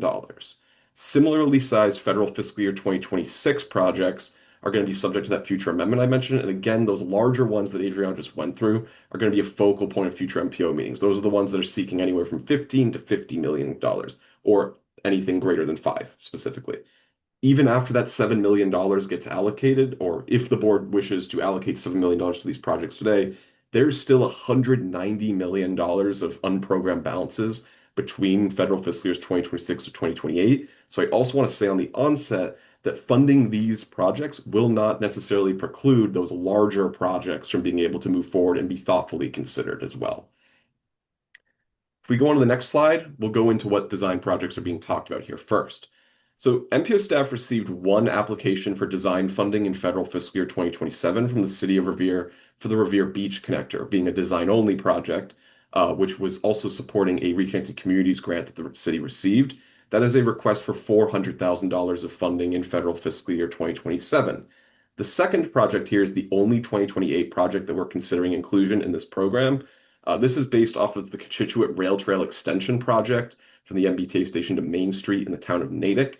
This is a project that members may remember from February 19th that is actually being deactivated and removed from the program as due to challenges that arose after the 25% design stage, specifically around geotechnical issues and survey from the alignment. The project will not be able to move forward on a construction phase. As the town is going back to identify feasibility study funding using combination of potential state grant sources, the town has also requested that the MPO consider in the next or 2 federal fiscal years from now in 2028, application of additional MPO design funding to then build on the results of those feasibility studies. Again, this is fiscal 28 funding. They are requesting $250,000 based on charges that they had incurred under designing the prior project type. So 2 design projects there for about $650,000. On the next slide, we then have 3 community connections and bike share projects. There are 2 Blue Bike expansion projects here in fiscal 27, and then also a Blue Bikes replacement project. The first is Brookline's Blue Bike expansion for 5 stations for $190,354. Then there's Quincy's Blue Bike expansion for 10 stations to add Quincy to the Blue Bikes network for $434,500. I also want to note, before I then go back to Quincy, The joint application that MAPC coordinated between the City of Boston, City of Cambridge, City of Somerville, and Town of Brookline for replacement of 43 stations in the Blue Bike system in federal fiscal year 27 for $2.5 million. The table that's listed on the calendar has that value in fiscal 26. That's an error. It is for 27. There is a different MAPC project, not part of today's action, for $6 million in fiscal 26. I do want to note, as I mentioned earlier, about this Quincy project, before we get into some other transit projects like this, staff solicited some of these projects not only through our usual TIP application process, but in coordination with some of our other state partners, including both MassDOT and our regional transit authorities. This Quincy project was submitted through the last mile grant program that MassDOT offered, but is eligible for MPO funding, and so we are proposing funding it with federal dollars rather than full state dollars, given that eligible expense and the limited funding available currently in the last mile program to support it. On the next slide, we then move into the 5 transit projects that are proposed for inclusion in federal fiscal year 27. Again, these are not all the transit projects. These are just the ones less than $5 million. The first is the Cape Ann Transportation Authority's Access for All project. This has a listed cost of $750,000. With that said, this was one of those community transit grant applications which actually provides funding on a state fiscal year cycle. The Access for All program, same with the dialysis transportation project for CADA, are also looking for state fiscal year 26 funding. For that reason, the cost figures that are listed in these tables, about $750,000 and $690,000, are divided between federal fiscal year 26 and 2027. As part of today's action, we're requesting that the board incorporates the amounts for 27. This amounts to about $492,000 and $508,000 for each project, respectively. And then the federal fiscal 26 amounts will be done as part of a TIP amendment for these 2 CADA projects. The third CADA project, the Magnolia Shuttle, was applied for through the MPO's normal transit transformation application process. That's for $193,208 and reflects additional funding that sort of CADA is looking at already within their capital plan that the MPO can work to support to improve CADA's ability to provide other service through their existing formula funds functionally in there. There are 2 MBTA projects that are below the $5 million threshold. These are also 2 MBTA projects that the MPO previously funded in federal fiscal 26, though they are only seeking additional funding in 27. This is $3.2 million to conduct additional work and additional operational safety improvements for different MBTA bus stops across the region. So that's $3.2 million in fiscal 27 on top of the $3.2 million the MPO provided in fiscal 26 for this effort, again, to do more at locations. And then also ongoing funding to improve the service frequency and overall service hours and days of availability for bus routes 714 and 716. This project is currently funded for approximately $1.875 million in federal fiscal 26. In order to continue providing service for the next few years, not just this next year, the MBTA is seeking about $1.575 million to continue that service. And just for a note, Route 714 serves Hingham and Hull. Route 716 serves Boston, Milton, and I believe Canton as the 5 different communities that this bus service operates in. Also note, because this question sometimes comes up, these are unique bus services and that these are MBTA contract route services. So it's an opportunity to utilize MPO formula funding to support bus operations and operational frequencies in a way that the MPO cannot, or other other agencies that utilize federal capital funding cannot normally do to support bus operations. So again, these are contract routes, which is why this is a pretty unique project. So with that, if we go on the next slide, I want to talk a little bit more about what happens should the board wish to incorporate all of these projects into the program. Again, these projects amount to approximately $7 million worth of federal fiscal 2027 funds. In federal fiscal year 2027 alone, there's still $76.8 million for coverage of any cost increases that the board would wish to consider and larger projects in that year after accounting for this $7 million. This is all subject to discussion and votes at future MPO meetings.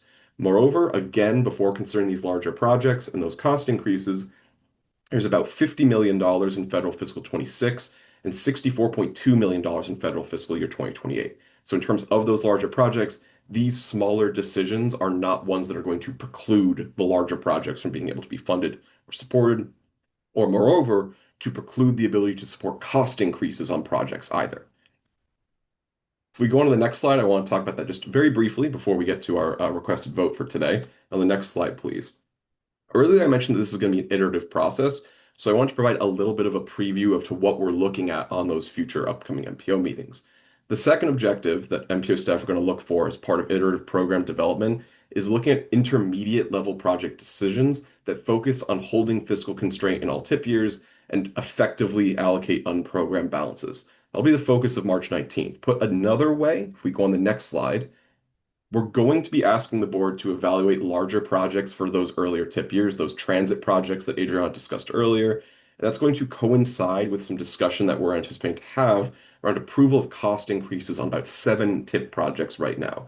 These are cost increases that are beyond the MPO's 2021 cost policy threshold of either $2.5 million or 25% in overall increase. Staff are also, to support this, going to present illustrative programming bundles and bundles of projects or scenarios to show how projects stack up as far as regional proponent priorities. Staff are doing this for illustrative purposes because there's about $300 million of, quote, fill-in projects available for consideration alone against $150 million of available funding. And given that many of our partner agencies indicate a sort of priority that they wanted projects to either be funded in or which years those projects should be funded in, this is a way of reflecting those priorities and the MPO's priorities in an efficient manner. We can go on to the next slide. There's also one more item on March 19th, though a separate action item that staff will be seeking. That's going to be TIP Amendment 3 on the 19th, where staff are going to present an amendment to address federal fiscal year 2026 on program balances under the current TIP. That's going to include cost changes for the fiscal 26 construction projects, new cost allocations for design cost increases for the Sherburne and Holliston design projects that were funded as part of the federal fiscal 25 design pilot, and additional transit and joint Blue Bikes project funding. Again, those other transit projects that Adriana referred to, and the $6 million Blue Bikes project that MAPC coordinated for system expansion. And then lastly, before we get to the action, we then, on the next slide, please, have our third and final objective, where staff are at the April 2nd meeting going to ensure that the final TIP program of projects addresses all known project cost and readiness needs, consistent with all MPO policies, priorities, and goals. What that means is that if we go on to the next slide, in about a month, the MPO board will be tasked with adopting a final program that holds fiscal constraint in all years and addresses each of those aforementioned objectives about efficiently allocating funding available in each year. I'll note these are the objectives that staff have identified for each of these upcoming meetings, but the board may at any time advance and identify in advance any other objectives that it may have for the program, so long as those objectives are consistent with MPO policies.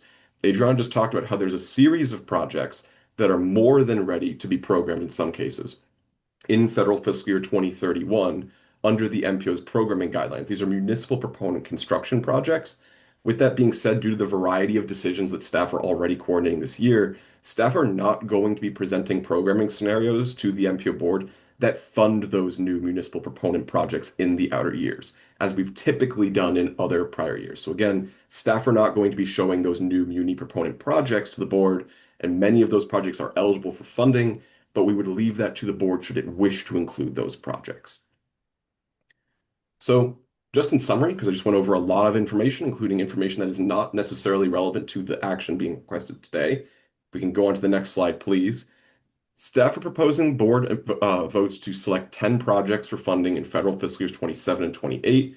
That's 2 design projects, 3 Blue Bikes projects, 5 transit projects. The design projects are in Revere and Natick.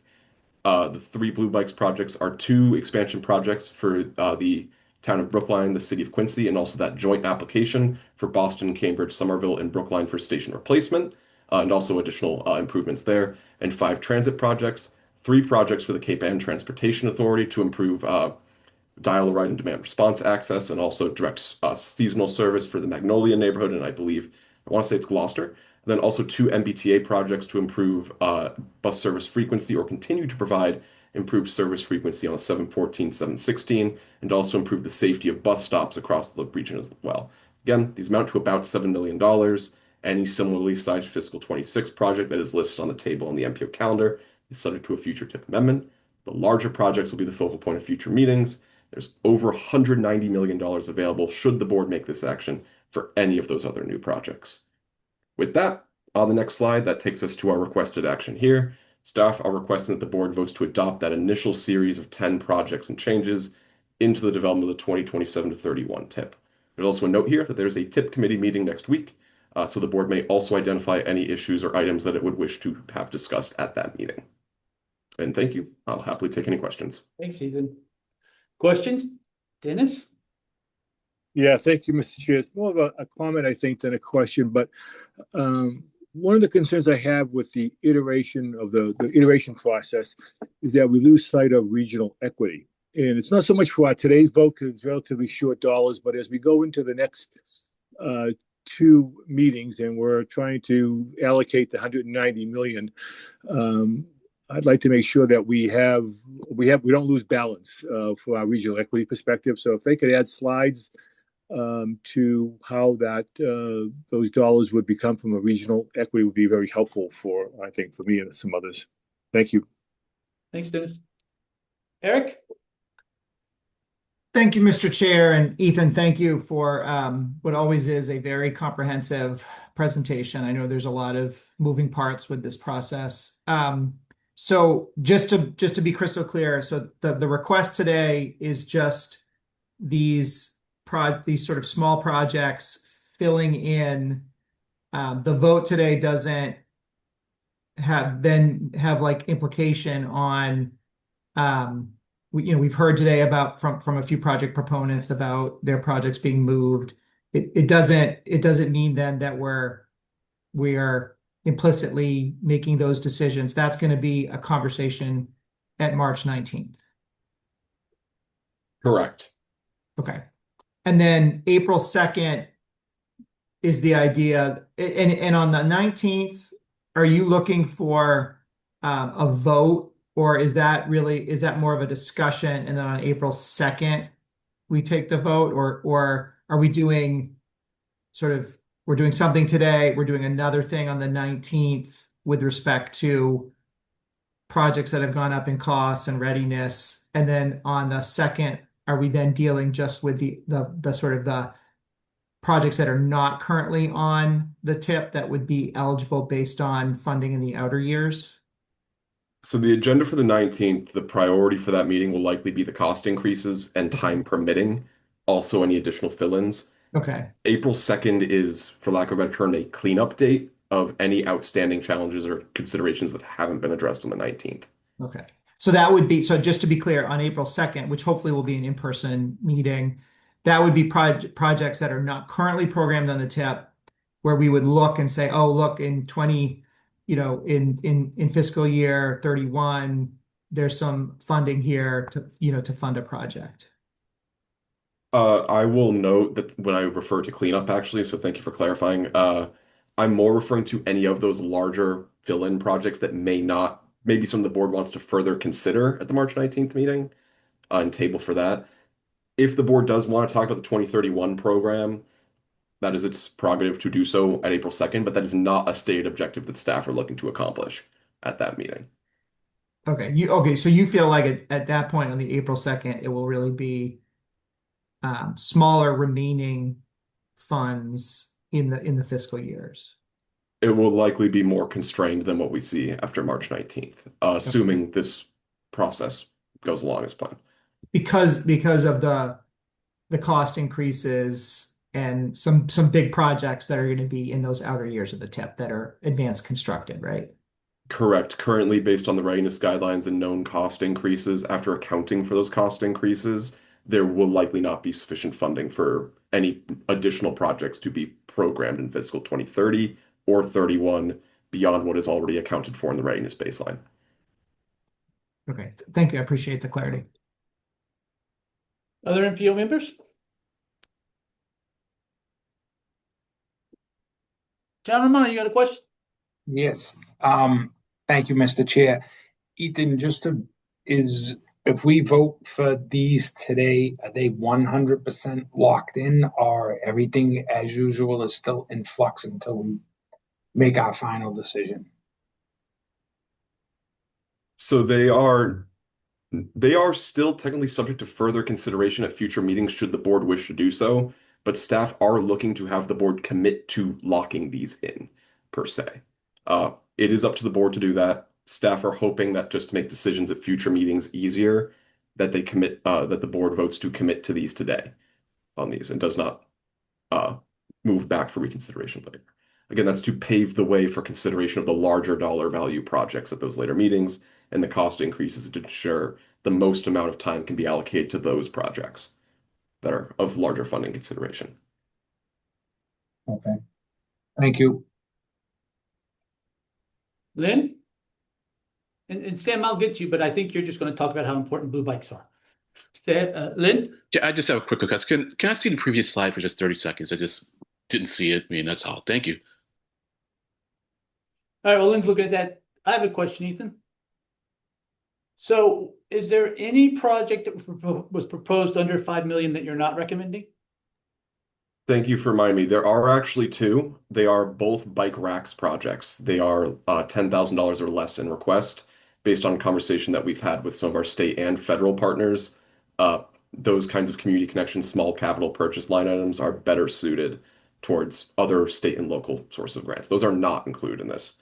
I did not mention that in my presentation. But besides those two, to my knowledge, there are none. We are omitting less than 5 million for those years. And is that because they're all good projects or because they came in under 5 million? What I'm asking is, if I'm an applicant and I had a $6 million project, if I'd have shaved it off to 5 million, would I have gotten a yes on this? That is a good question. The answer is I know no. it is. The answer is no on that. We actually do have one, I believe, $6 million scalable project that we did not include in here at a $5 million cost. Okay. All right. And so I'm a little confused again. This is probably my fault, Ethan. So $7 million isn't a lot of money when we're talking about the money we're talking about in the tip. But I have a hard time understanding how, if I lock in $7 million, I haven't affected decisions in the future, right? Isn't it possible that there's a scenario where I go, geez, if I didn't put that $7 million to this suite of projects, I could actually fund somebody's project who's missing out because, you know, they're $7 million over, or right? I'm just confused. So based on staff's current assessment, while that is potentially the case and could emerge at a future MPO meeting, there is substantial funding available in fiscal 27 and 28 to cover any of those needs at this time, as staff see it. Though when we go to April 2nd, and there may be those sort of smaller items that still need to be addressed, if those issues emerge, we do leave it to the board to kind of work that through. Right now, we are just looking to sort of balance and address the small priorities sooner. Presumably your assessment, as it should, assumes that Cambridge Street Bridge is not going to go in 28 and assumes that Swampscott's not going to go in 28. And again, as it should, Ethan, okay, you should definitely be bound by the policies. But there's a chance that during this whole process of iteration, some project, and I'm not necessarily wedded to either one of those projects, but they were both mentioned today, some project will come in that you're not even thinking of, right? As actually going to be implicated by the decisions we're making. I'm going back to John Romano's original question. I'm just really concerned that locking things in today means that $7 million it's off the table because we've locked it in for projects that, you know, I take your word that they're valuable, and like I don't want to look like I'm criticizing staff because I think you guys do a great job, but I'm just worried that we're iterating things that we're now going to let all these communities go away thinking they've locked in, and we're going to come back and maybe unlock it. And I'm just nervous. Can you help me understand or give me a little less concern? So I can say that staff are not currently assuming that any exceptions to the guidelines are going to be baked in, though there is funding available, and staff will work with the MPO, should the MPO wish to do that, and the TIP committee as well to discuss that. But again, we are assuming that the guidelines that the board adopted in December are going to be enforced, and also the guidelines adopted in 2021 as well. Yeah, as I think you should, Ethan. Again, but it makes me question whether you can so strongly say that locking this in will have no impact on decisions made as we iterate the next 2 or 3 meetings.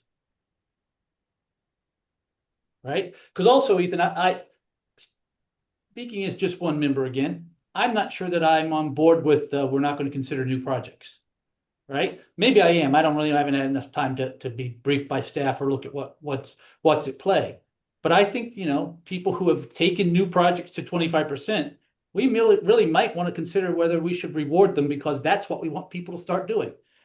That's a different question. Don't want to discuss it necessarily or debate it right now, but I'm just really worried that locking things in early limits what we want to do in the next 2 or 3 meetings. That's all.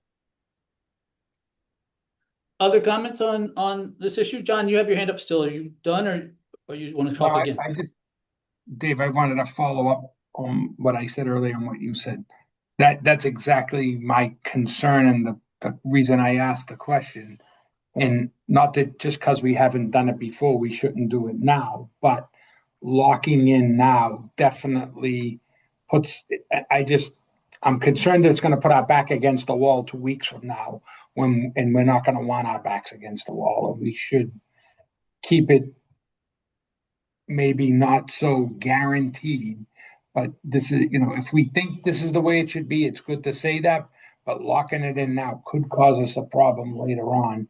And then these poor people who think they have a project might not end up with one. So I think we should take that into consideration and not lock it in today. General.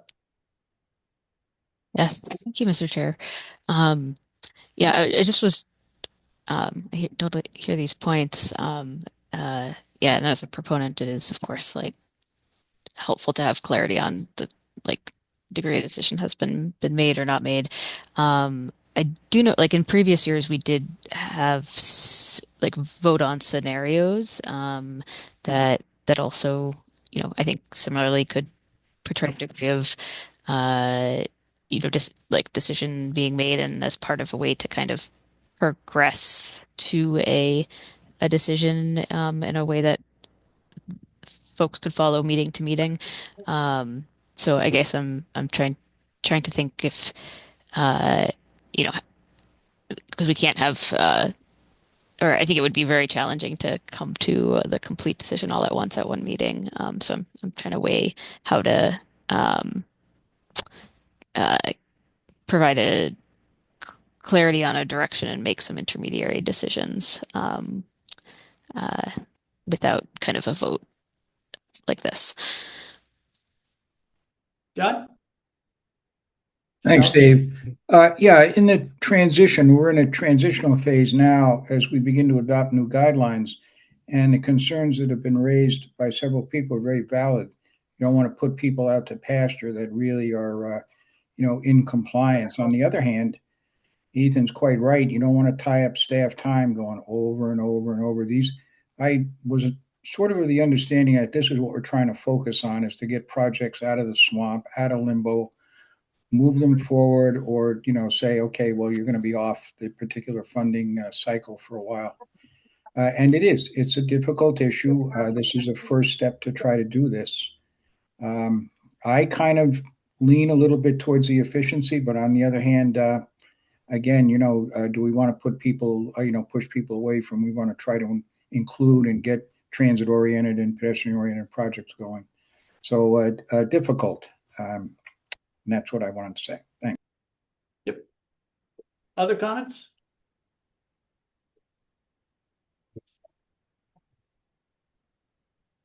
Well, thank you, Mr. Chair. I guess it's more of a question. So to Ethan, through you, Mr. Chair, what would be the impact, Ethan, of not having a vote today on your ability to move forward? If we don't have a vote today, then that gets brought to March 19th, and anything that doesn't get addressed there continues to snowball into the second. But does it affect your ability to prepare? How does it affect your ability to prepare for the 19th? You're going to do what you have to do, but I'm just trying to understand what's the impact. Yeah, staff will do what we need to do on it. At this point, we are in iterative development stage as far as our materials we are developing. So we will recycle the materials that were developed for today for the 19th with some additional cost factors included in there. One more question, Mr. Chair, to Ethan. Does it help to get a sense of how the board is feeling about this, even if we don't ultimately commit? Because if like a lot of the board is like, yeah, we don't really know about these projects, then that gives you some information about maybe what alternatives to prepare for. But if you see like most of us are like, yeah, then that gives you some information. Would that be helpful?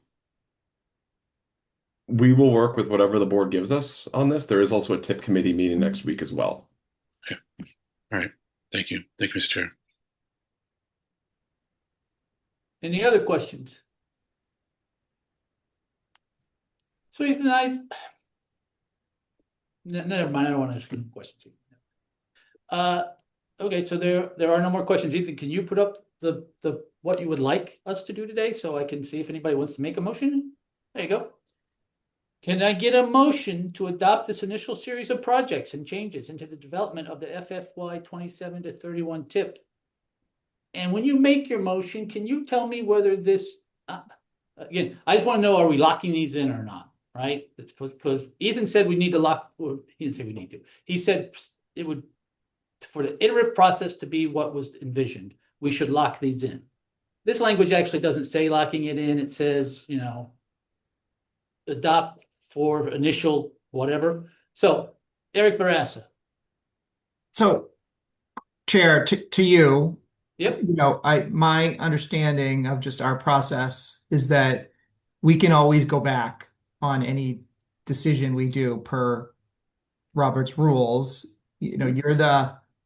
As chair, you are the, one who sort of allows that and interprets those rules. My sense would be that we should vote today with a sense that, yes, we are committing to these projects, but I think the term lock, and we can never change. Of course, we can change things, I would think. And if at the end of this project, we decide we need to tweak something to make our tip work better, and there's consensus, we could do that. But I look to you if you agree or disagree with that. Yeah, Eric, good point. I mean, I think we certainly think that our precedent is nothing's final till it's final, and the MPO can make whatever change they deem at the table at the appropriate time. Okay. So I'm happy to make a motion to to support the projects as presented today by staff. Thank you. John Strauss? Thanks, Dick. Yes, I second the motion. Thank you. Motion has been made and seconded. Please call the roll. David Mueller, God, yes. Michael O'Dowd, Michael O'Dowd, yes. John Romano, Sure. Yes. acknowledged. Thank you. Sandy Johnston, Sandy Johnson, yes, with it, appreciation for this really thoughtful conversation. Tyler Charassi, Tyler Tarasi, yes. Sarah Lee, Sarah Lee, yes. Eric Barassa, Eric Barassa, yes. Hannah Switlikowski, Hannah Solikowski, yes. Caitlin Allen Connolly, Hi, this is Carl Alexander, Vice Chair for the Advisory Council, sitting in for Caitlin. Yes. Jen Rowe, Jen Rowe, yes. Matt Moran, Matt Moran, yes. Jay Monty, Jay Monty, yes. Jen Martin, Jen Martin, yes. Len Diggins, Diggins, yes. Dan Martin, Dan Martin, yes. Tom Bett, Tom Bent, yes. Megan Roach, Megan Roach, yes. Dennis Giambetti, Dennis Giambetti, yes. Darlene Wynn,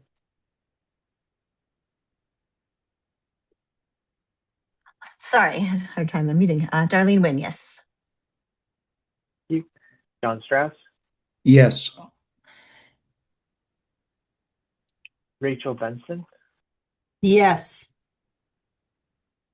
Tom O'Rourke. Tom O'Rourke, yes. Motion carries, Mr. Chair. Thank you.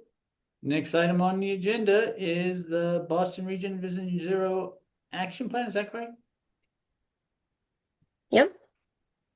Thanks, All right, Mr. thank you, Chair. Ally. Yep, go ahead, Ally. Yeah, thank you. And good almost afternoon, everyone. My name is Allie Clayman. I'm a principal planner at the MPO. You can go to the next slide. And the next slide. So our agenda for this part of the meeting is focused on two things: reviewing and asking for your vote to adopt the Vision Zero resolution, and reviewing and asking for your vote to adopt the final Vision Zero action plan. As you can imagine, getting to this point has been a big effort. It's a long document, a lot of technical information, and getting to this final stage took a ton of work from many of my colleagues. So I just want to acknowledge and thank everyone for the hard work and many hours to get to this point. The action plan also would not be what it is today without the time, insights, and dedication of the Vision Zero task force that we worked with throughout the process. We are very lucky to have a group that includes leaders on roadway safety, both in the region, as well as bringing in statewide and national perspectives. The task force includes municipal staff and leadership, residents, advocacy organizations, MassDOT, the MBTA, and our federal partners. So I want to thank this group also for their feedback and knowledge in our regional Vision Zero work. Next slide. So before we get into the resolution and the action plan, I wanted to revisit the schedule. Next slide. So the draft plan was voted on in June. We did public engagement over the summer, developed the data dashboard through last September, and came to this board to present both of those things in October. Then from late last year to early this year, we've been developing partnerships with municipalities to start implementing the action plan. We're doing concept design of safety interventions on high crash corridors, walk audit academies, and distracted driving education in elementary schools. And we gave an overview of all of that work and ways to be involved at the February 5th meeting. And then we've been making final edits to the draft action plan and getting that ready for the board's review and vote today. And some main things coming up later this spring and through the summer are opportunities to be involved in walk audits and site assessments of locations on the high entry network, sub-regional municipal engagement to continue getting information out and talking to stakeholders about the action plan, and starting more pilot and demonstration projects with municipalities. Next slide. So the first thing we will review is the Vision Zero resolution. Next slide. I gave an overview of the resolution at the board meeting on February 5th, and it was posted for the board's review. And in addition to this type of leadership commitment through a resolution like this being a key part of a successful Vision Zero program, our scope of work with FHWA requires adoption of a resolution as a final part of our action planning process. Next slide. So just an overview of what the resolution includes.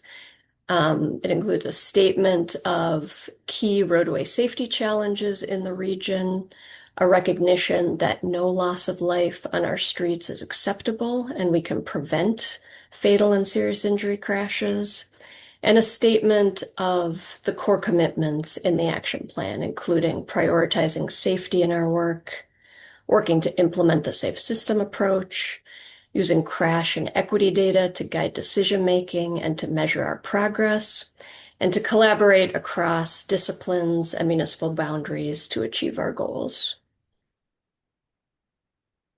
Next slide. So ultimately, the Vision Zero resolution is the formal commitment to the actions, strategies, and countermeasures in the action plan. So we'll take a few minutes to review the plan. Next slide. The final Vision Zero action plan was posted for the board's review last week, and there are two main parts to the plan. The main body of the action plan. This is a summary of the technical analysis, a summary of stakeholder engagement, and the Vision Zero actions, region, municipalities. And then the appendices. These are the technical background reports of the crash analysis, the high injury and high risk network methodologies, municipal crash profiles, which present detailed analysis of crash data, stakeholder engagement findings, and recommended countermeasures for the top crash municipalities in the region. And then full descriptions and findings from our stakeholder engagement and policy research. Next slide. And the real substance of the plan are the actions. These lay out how we're going to work towards the goal of zero fatal and serious injury crashes. And the approach we took to developing the actions was to think about what are the next steps that the MPO needs to take to move towards implementation, and how can the MPO help municipalities? And what are the priority actions that we want to encourage municipalities to take over the next 5 years or so to work towards Vision Zero? Next slide. When you look at the actions, there are about 70 total. They're split between actions that the MPO would lead and those that municipalities would lead. They're organized into 6 emphasis areas that are the focus of the action plan. They're spread across 3 categories of types of actions and 3 timeframes for implementation. Next slide. And most of the actions in the final plan are the same as those that were in the draft plan that we reviewed and the board voted on at the June 26th meeting last year. There are some new actions to reflect planned work that's part of our continued Safe Streets and Roads for All grant work, and to incorporate input from the Vision Zero Task Force, the board, and Mass DOT. At a high level, to reflect planned work, we added actions for the data dashboard and specific actions related to the scopes of work for our FY24 and 25 Safe Streets and Roads for All grants that the MPO was awarded. And to incorporate feedback from some of these key stakeholders, we added actions related to additional support for municipalities to help them work towards Vision Zero, actions related to progress on safer fleet vehicles, and some actions to strengthen safety improvements for vulnerable road users. Next slide. So the next several slides just go through the new actions. There is also a handout of these posted. So these are throughout the safer vehicles, vulnerable road user, intersection, and cross-cutting actions. But these are just the new ones that are pulled out into these tables to review today. So there are 6 new safer vehicle actions. The MPO is the lead implementer on 4 of these, including researching and sharing regional and national best practices for delivery-related curb management solutions, researching best practice approaches for municipalities to right-size emergency vehicle fleets, exploring adding safety criteria to regional vehicle procurement specifications for municipal procurement efforts, and working with MassDOT and the RMV to develop and implement continued driver training for licensed drivers. And municipalities would lead 2 of these, including exploring opportunities during fleet purchasing to encourage smaller vehicles and vehicles with features that better protect vulnerable road users, and increasing education of municipal staff on new safety features of fleet vehicles. Next slide. There are 4 new vulnerable road user actions. One would be led by the MPO. This is to work with universities and municipal partners to research and develop an approach to measure the impact of unsafe roadway infrastructure on pedestrians and bicyclists. And municipalities would lead 3 of these. These include incorporating standards for traffic calming and safety improvements for vulnerable road users in development review processes, identifying and publishing a prioritized winter maintenance network for vulnerable road users, and evaluating expanding municipal snow clearance, and adopting a local safe streets ordinance that prioritizes the construction of safe infrastructure for vulnerable road users. Next slide. There's 1 new intersection action. This would be led by the MPO and is to develop a best practice signal policy or signal policy toolkit to support municipalities as they update, develop, and implement local traffic signal policies. And next slide. Then there are 9 new cross-cutting actions. These are all actions that would be led by the MPO. And they include developing a safety data dashboard, developing an engagement strategy and plan for ongoing stakeholder engagement, coordinating with MassDOT on implementation of strategic highway safety plan actions, coordinating with municipalities and the task force to plan and lead informational tours of successful traffic calming interventions, through the MPO's FY24 SS4A grant or other funding to continue to partner with municipalities on safe streets related supplemental planning and demonstration projects. Next slide.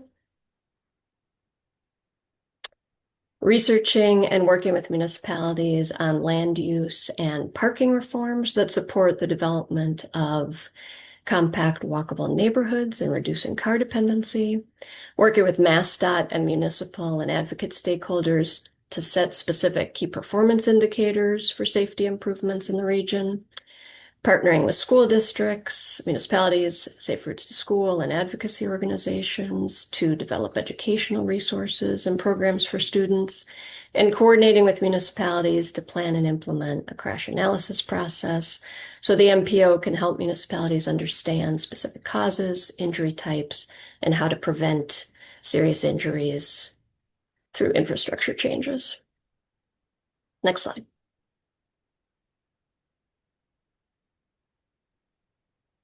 So that's a summary of the main changes to the action plan since the board voted on the draft plan. And next slide. Next steps for this meeting are the requested 2 actions noted in the agenda, a vote to adopt the resolution and a vote to adopt the action plan. And before I hand it back over to the chair, I just want to say that this is a very exciting milestone for this work. And on behalf of the whole team at the MPO, we're looking forward to having the final action plan and continuing to work with the board, our cities and towns, and other partners on engagement, education, and changing the streets. So thank you. Thank you, Allie. Any questions for Allie? Lynn Diggins. Yeah, I just want to make a statement, because I really appreciate what you've done. I mean, I appreciate the excitement. I just have to say, I understand the limitations and why you chose, the areas that you focused on, but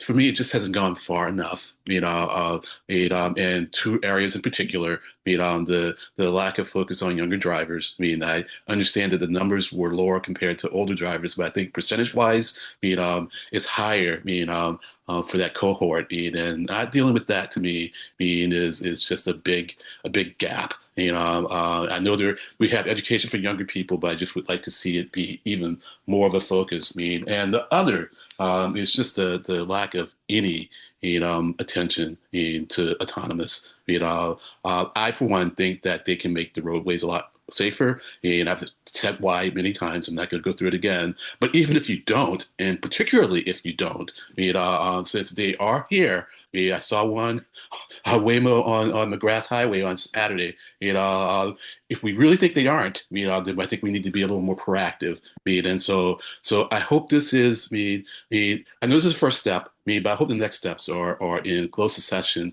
regardless of what the FWA requires. And lastly, for anyone from Arlington watching, and I talked with the chair about this, having to experience two very divisive resolutions in the course of 4 years. The Arlington Select Board has taken a hands-off policy towards resolutions, and that's even more the case during town meeting these days. And because like what I'm getting at is that there are like 9 resolutions, then the board has said we're not hearing them. But because of the FWA, the Federal Highway, we are going to support it because we realize that it's important for this process. But it's just I want to make clear to anyone from Arlington, we're not sending you a mixed message, about how our posture towards resolutions, but we're not going to cut off our noses despite our faces respect to the Boston Region MPO. So that's it. Thank you very much. Thank you, Lynn. Sandy? Thank you, Mr. Chair. I just want to kind of express my gratitude to staff and to the task force. I think this is a great product. Really excited by some of the actions that I'm seeing that have been added. Looking forward to digging into the final report a little bit more. I wanted to draw some particular attention to the new action that's been added about municipal snow clearance. I think that's a very promising pathway forward, as we've seen over the last couple of months.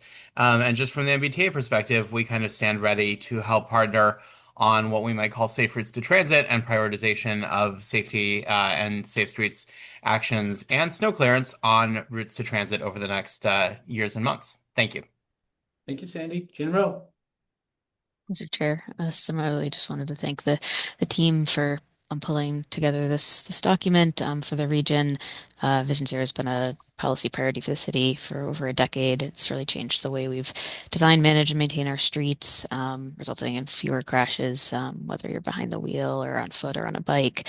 It is a policy that works best when it's applied consistently and setting kind of culture and expectations regardless of municipal boundaries. And so we think this is a really good and exciting next step for the region. And I wanted to especially appreciate the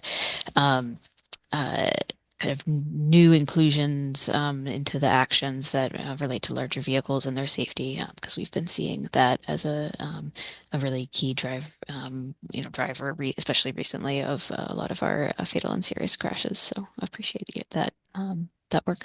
Thank you. Thank you. Any other comments or questions? Seeing none, can I get a motion and a second to approve the Vision Zero resolution that was provided to the board in advance of today's meeting? Please state your name for the record when making the motion. Eric Barassa. Eric Barassa, MAPC, and I happily make the motion to approve the Vision Zero presentation and the Vision Zero plan as presented today. Yeah, we're doing two votes. So the first one's on the resolution. Oh, I'm sorry. I'm more than happy to make the motion to adopt the Vision Zero resolution.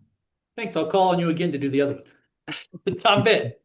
Mr. Chair, I'd like to second that motion and thank the group for putting all this together. Great job. Yeah, great job. Motion have been made and seconded on the resolution. Please call the roll. David Moeller, Yes. Mike O'Dowd, Mike O'Dowd, yes. John Romano, John Romano, yes. Sandy Johnston, Sandy Johnston, yes. Tyler Tarasi, Tyler Tarasi, yes. Sarah Lee, Sarah Lee, yes. Eric Barassa, Eric Barassa, yes. Hannah Switlikowski, Hannah Swilakowski, yes. Carl Alexander, Carl Alexander, yes. Jen Rowe, Jen Rowe, yes. Matt Moran, And yes. Jay Monty, Jay Monty, yes. Jen Martin, Jen Martin, yes. Len Diggins, Diggins, yes. Dan Martin, Dan Martin, yes. Tom Bent, Tom Bent, yes. Megan Roach, Megan Roach, yes. Dennis Giambetti, Dennis Giambetti, yes. Darlene Nguyen, Darlene Nguyen, yes. John Strauss, Yes. Rachel Benson, Yes. Tom O'Rourke. Yes. Motion passes, Mr. Chair. Thank you. Now I need a motion to approve, or I'm sorry, adopt the final Boston Region Vision Zero Action Plan and Roadmap to Safer Streets. Eric Barassa. And I happily make the motion to adopt the final Boston Region Vision Zero Action Plan, a roadmap to safe streets. Thank you. Tom Bent. Mr. Chair, I'll second Eric's motion. Thank you. Motion has been made and seconded. Please call the roll. Certainly, once again, David Moeller, Yes. Mike O'Dowd,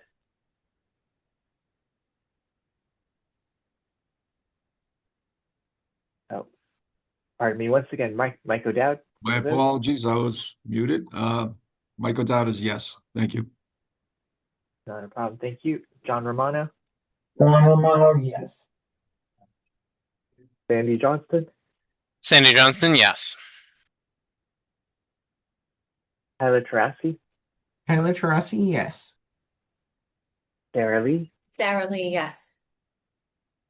Eric Barassa, Eric Barassa, yes. Hannah Switlikowski, Hannah Swillikowski, yes. Carl Alexander, Carl Alexander, yes. Jen Rowe, Jen Rowe, yes. Matt Moran, Matt Moran, yes. Jay Monty, Jay Monty, yes. Jen Martin, Jen Martin, yes. Len Diggins, Diggins, yes. Dan Martin, Dan Martin, yes.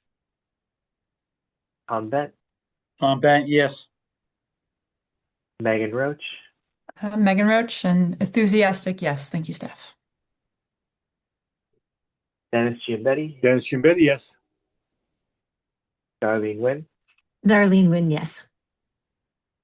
John Strauss, Yes. Rachel Benson, Yes. Tom O'Rourke. Tom O'Rourke, yes. Motion to adopt carries, Mr. Chair. Thank you. Next item on the agenda is the Metro West Regional Transit Authority and Cape Ann Transportation Authority capital investment plans. And I think we're starting with Tyler Tarasi. Thank you, Mr. Chair, and good afternoon, everyone. Can I pull up my notes here? All right, here we go. Let's start with our first slide here. So this is basically just listing our 16 member communities. And I should note that the first community to join our RTA was Framingham in 2006. And the most recent to join was Hopedale in 2017. We can go to the next slide. And this slide discusses basically how our operations and projects receive funding on an annual basis. So every year, we develop a 5-year project list, which is approved by our administrator. That list, that's called the CIP, Capital Improvement Plan, or Capital Investment Plan, I should say. The CIP is then submitted to MassDOT via the eSTIP platform. And that is a fairly new platform they're using, but it has helped us to maximize transparency with our various stakeholders. And we are still using the Black Cat program for purposes of reporting for our community transit grant program, awards, as well as our mobility assistance program vehicle rewards and invoices that we receive.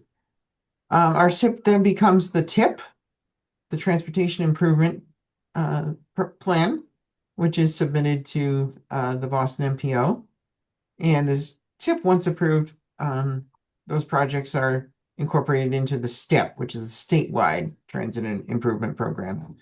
And that consists of all of the MPO TIP projects. And then what we do is we apply for federal funding through the TRAMS platform upon STIP approval. All right, we can go to our next slide here. This slide is outlining our continuous reviews processes, our SIP and our TAM, which is our Transit Asset Management Plans. Those are reviewed on an annual basis. We also have established a PTASP, Public Transit Agency Safety Plan Committee. They hold meetings on a quarterly basis. And so those are our sort of two major review processes that happen. When it comes to our grants, they are funded by various sources, including 5307, 5339, 5310, as well as CMAQ, which is congestion management and air quality improvement program grants that we receive. And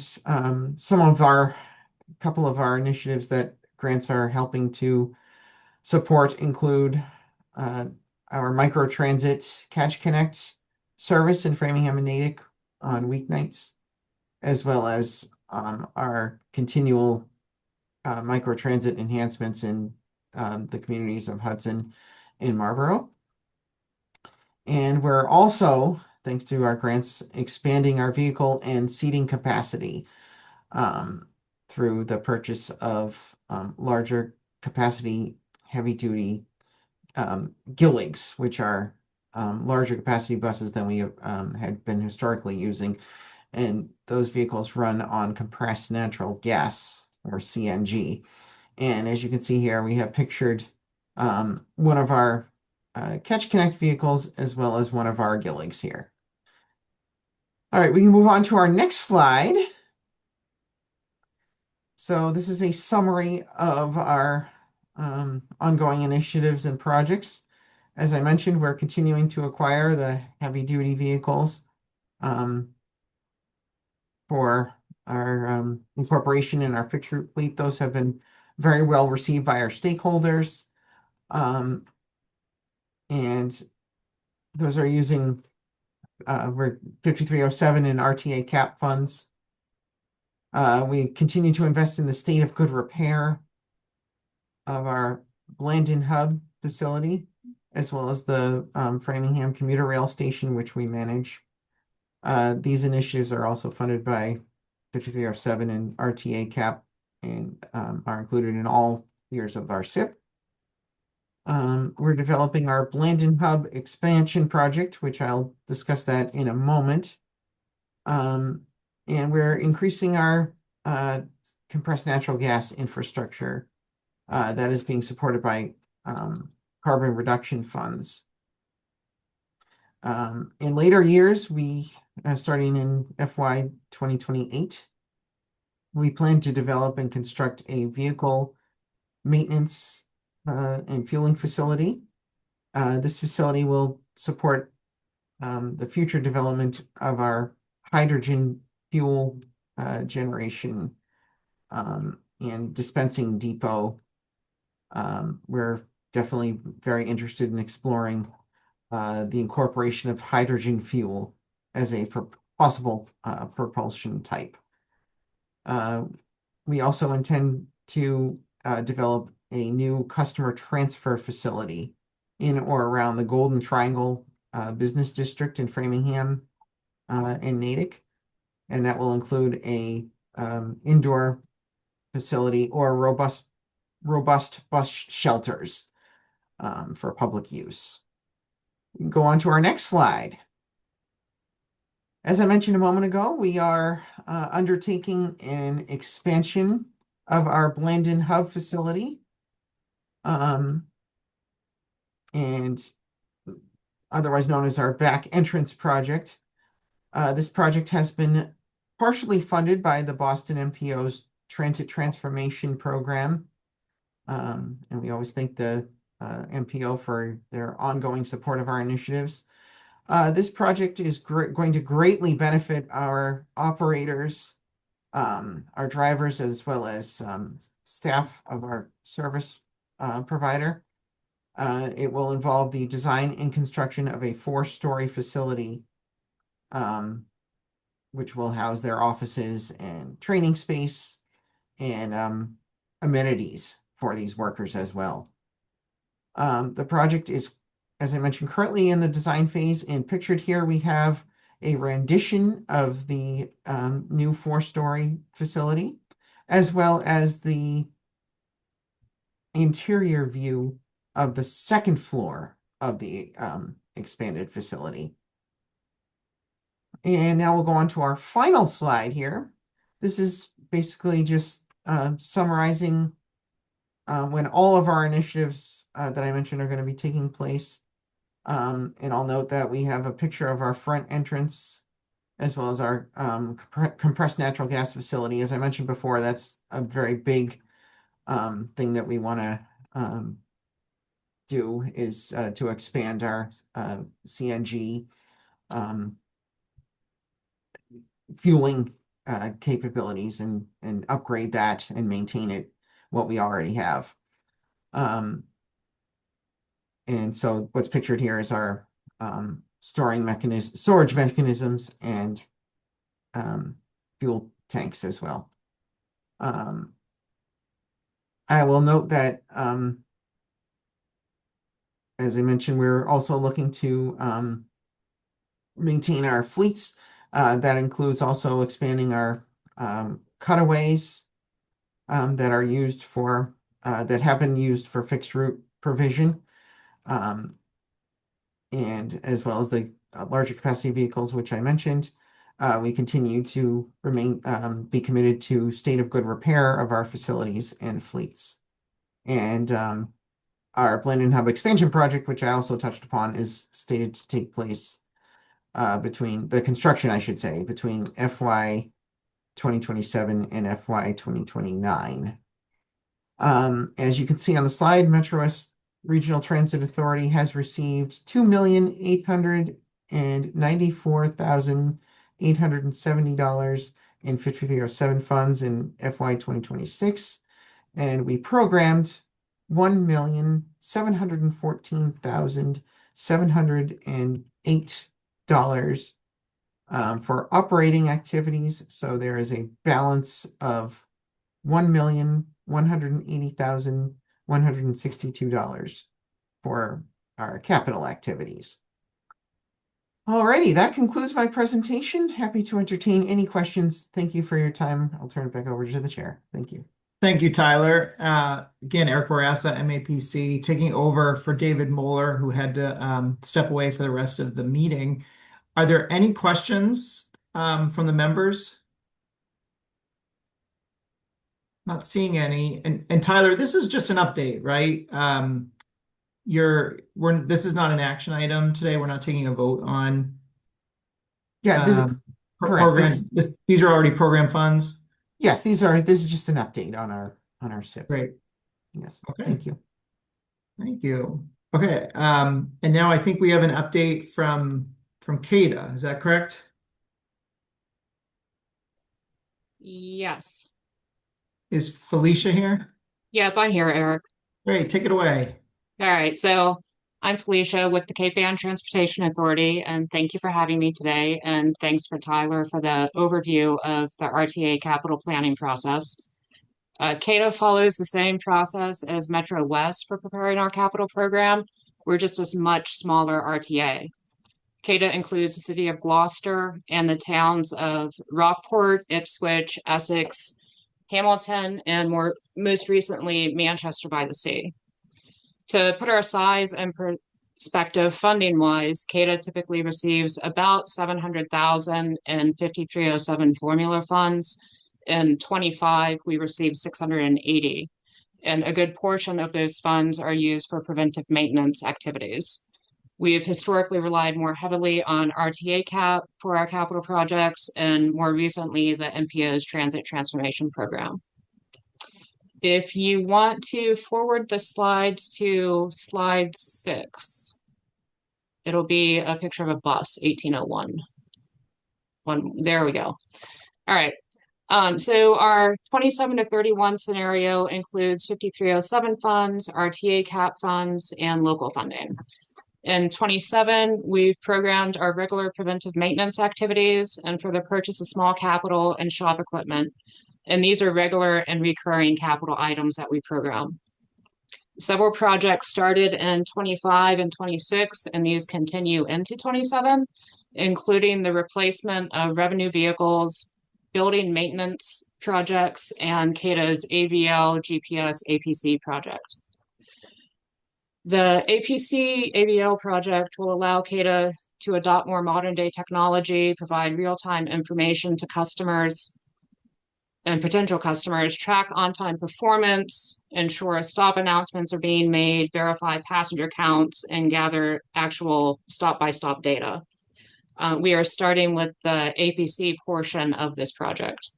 And funding for this is a combination of 5307 and RTA cap. The building maintenance, we program continued funding for our building maintenance projects, and these are state of good repair projects. It includes restrooms, interior plumbing, paving, windows, a fueling system, efficiency projects like insulation, HVAC work, and this is a combination of 5307 and RTA cap. And we had vehicles programmed in 27 that we've actually pushed out to 28. They reached the end of their useful life in 27, but after internal discussions with maintenance, we are comfortable running them another year. So if you want to go to the next slide. And 28, we programmed our regular PM and small capital, the replacement of those two vehicles that I mentioned, and a continuation of the AVL GPS project. Looking toward the out years of 29, 30, and 31, it's relatively standard at this time. It's just the regular PM for the vehicles and continued building improvements, small capital. We included support for AVL GPS and some of the other projects that are technology reliant.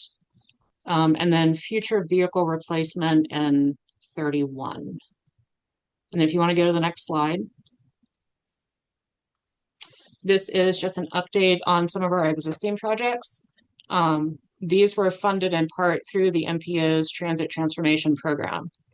So we received delivery of 4 buses last summer, and we're expecting delivery of 3 replacement vehicles in April and May of this year. These 3 vehicles will replace buses that reach the end of their useful life in 20 and 22. And this will actually bring our fixed route fleet into a state of good repair. The building rehab work is moving along. We recently completed repairs on interior plumbing, which will allow us to move forward with our restroom portion of that project. We insulated the building last summer, and we're working toward replacement of aging electrical transformers and HVAC controls. The paving project was approved by Gloucester's Conservation Commission, so that will move forward as well. We're issuing the RFP for our APC portion of the AVL project. That's going to be going out next week. And we upgraded our paratransit software last year. The new platform launched in August. The project combined 2 standalone platforms. We had one that was ADA and dial ride, and a separate one that was microtransit. It combined both of those into one software, so all vehicles serve all the customers. We've worked through most of the issues with that software. It's working fine. It's just you're always going to run into issues when you launch a new software. And as I mentioned earlier, CADA's fixed route fleet will be in a state of good repair after the delivery of these next vehicles. And our demand response fleet is in a state of good repair with the exception of one van, which is branded for a specific program that we run. So that is all from CADA. Thank you. Thank you, Felicia. Any questions from MPO members?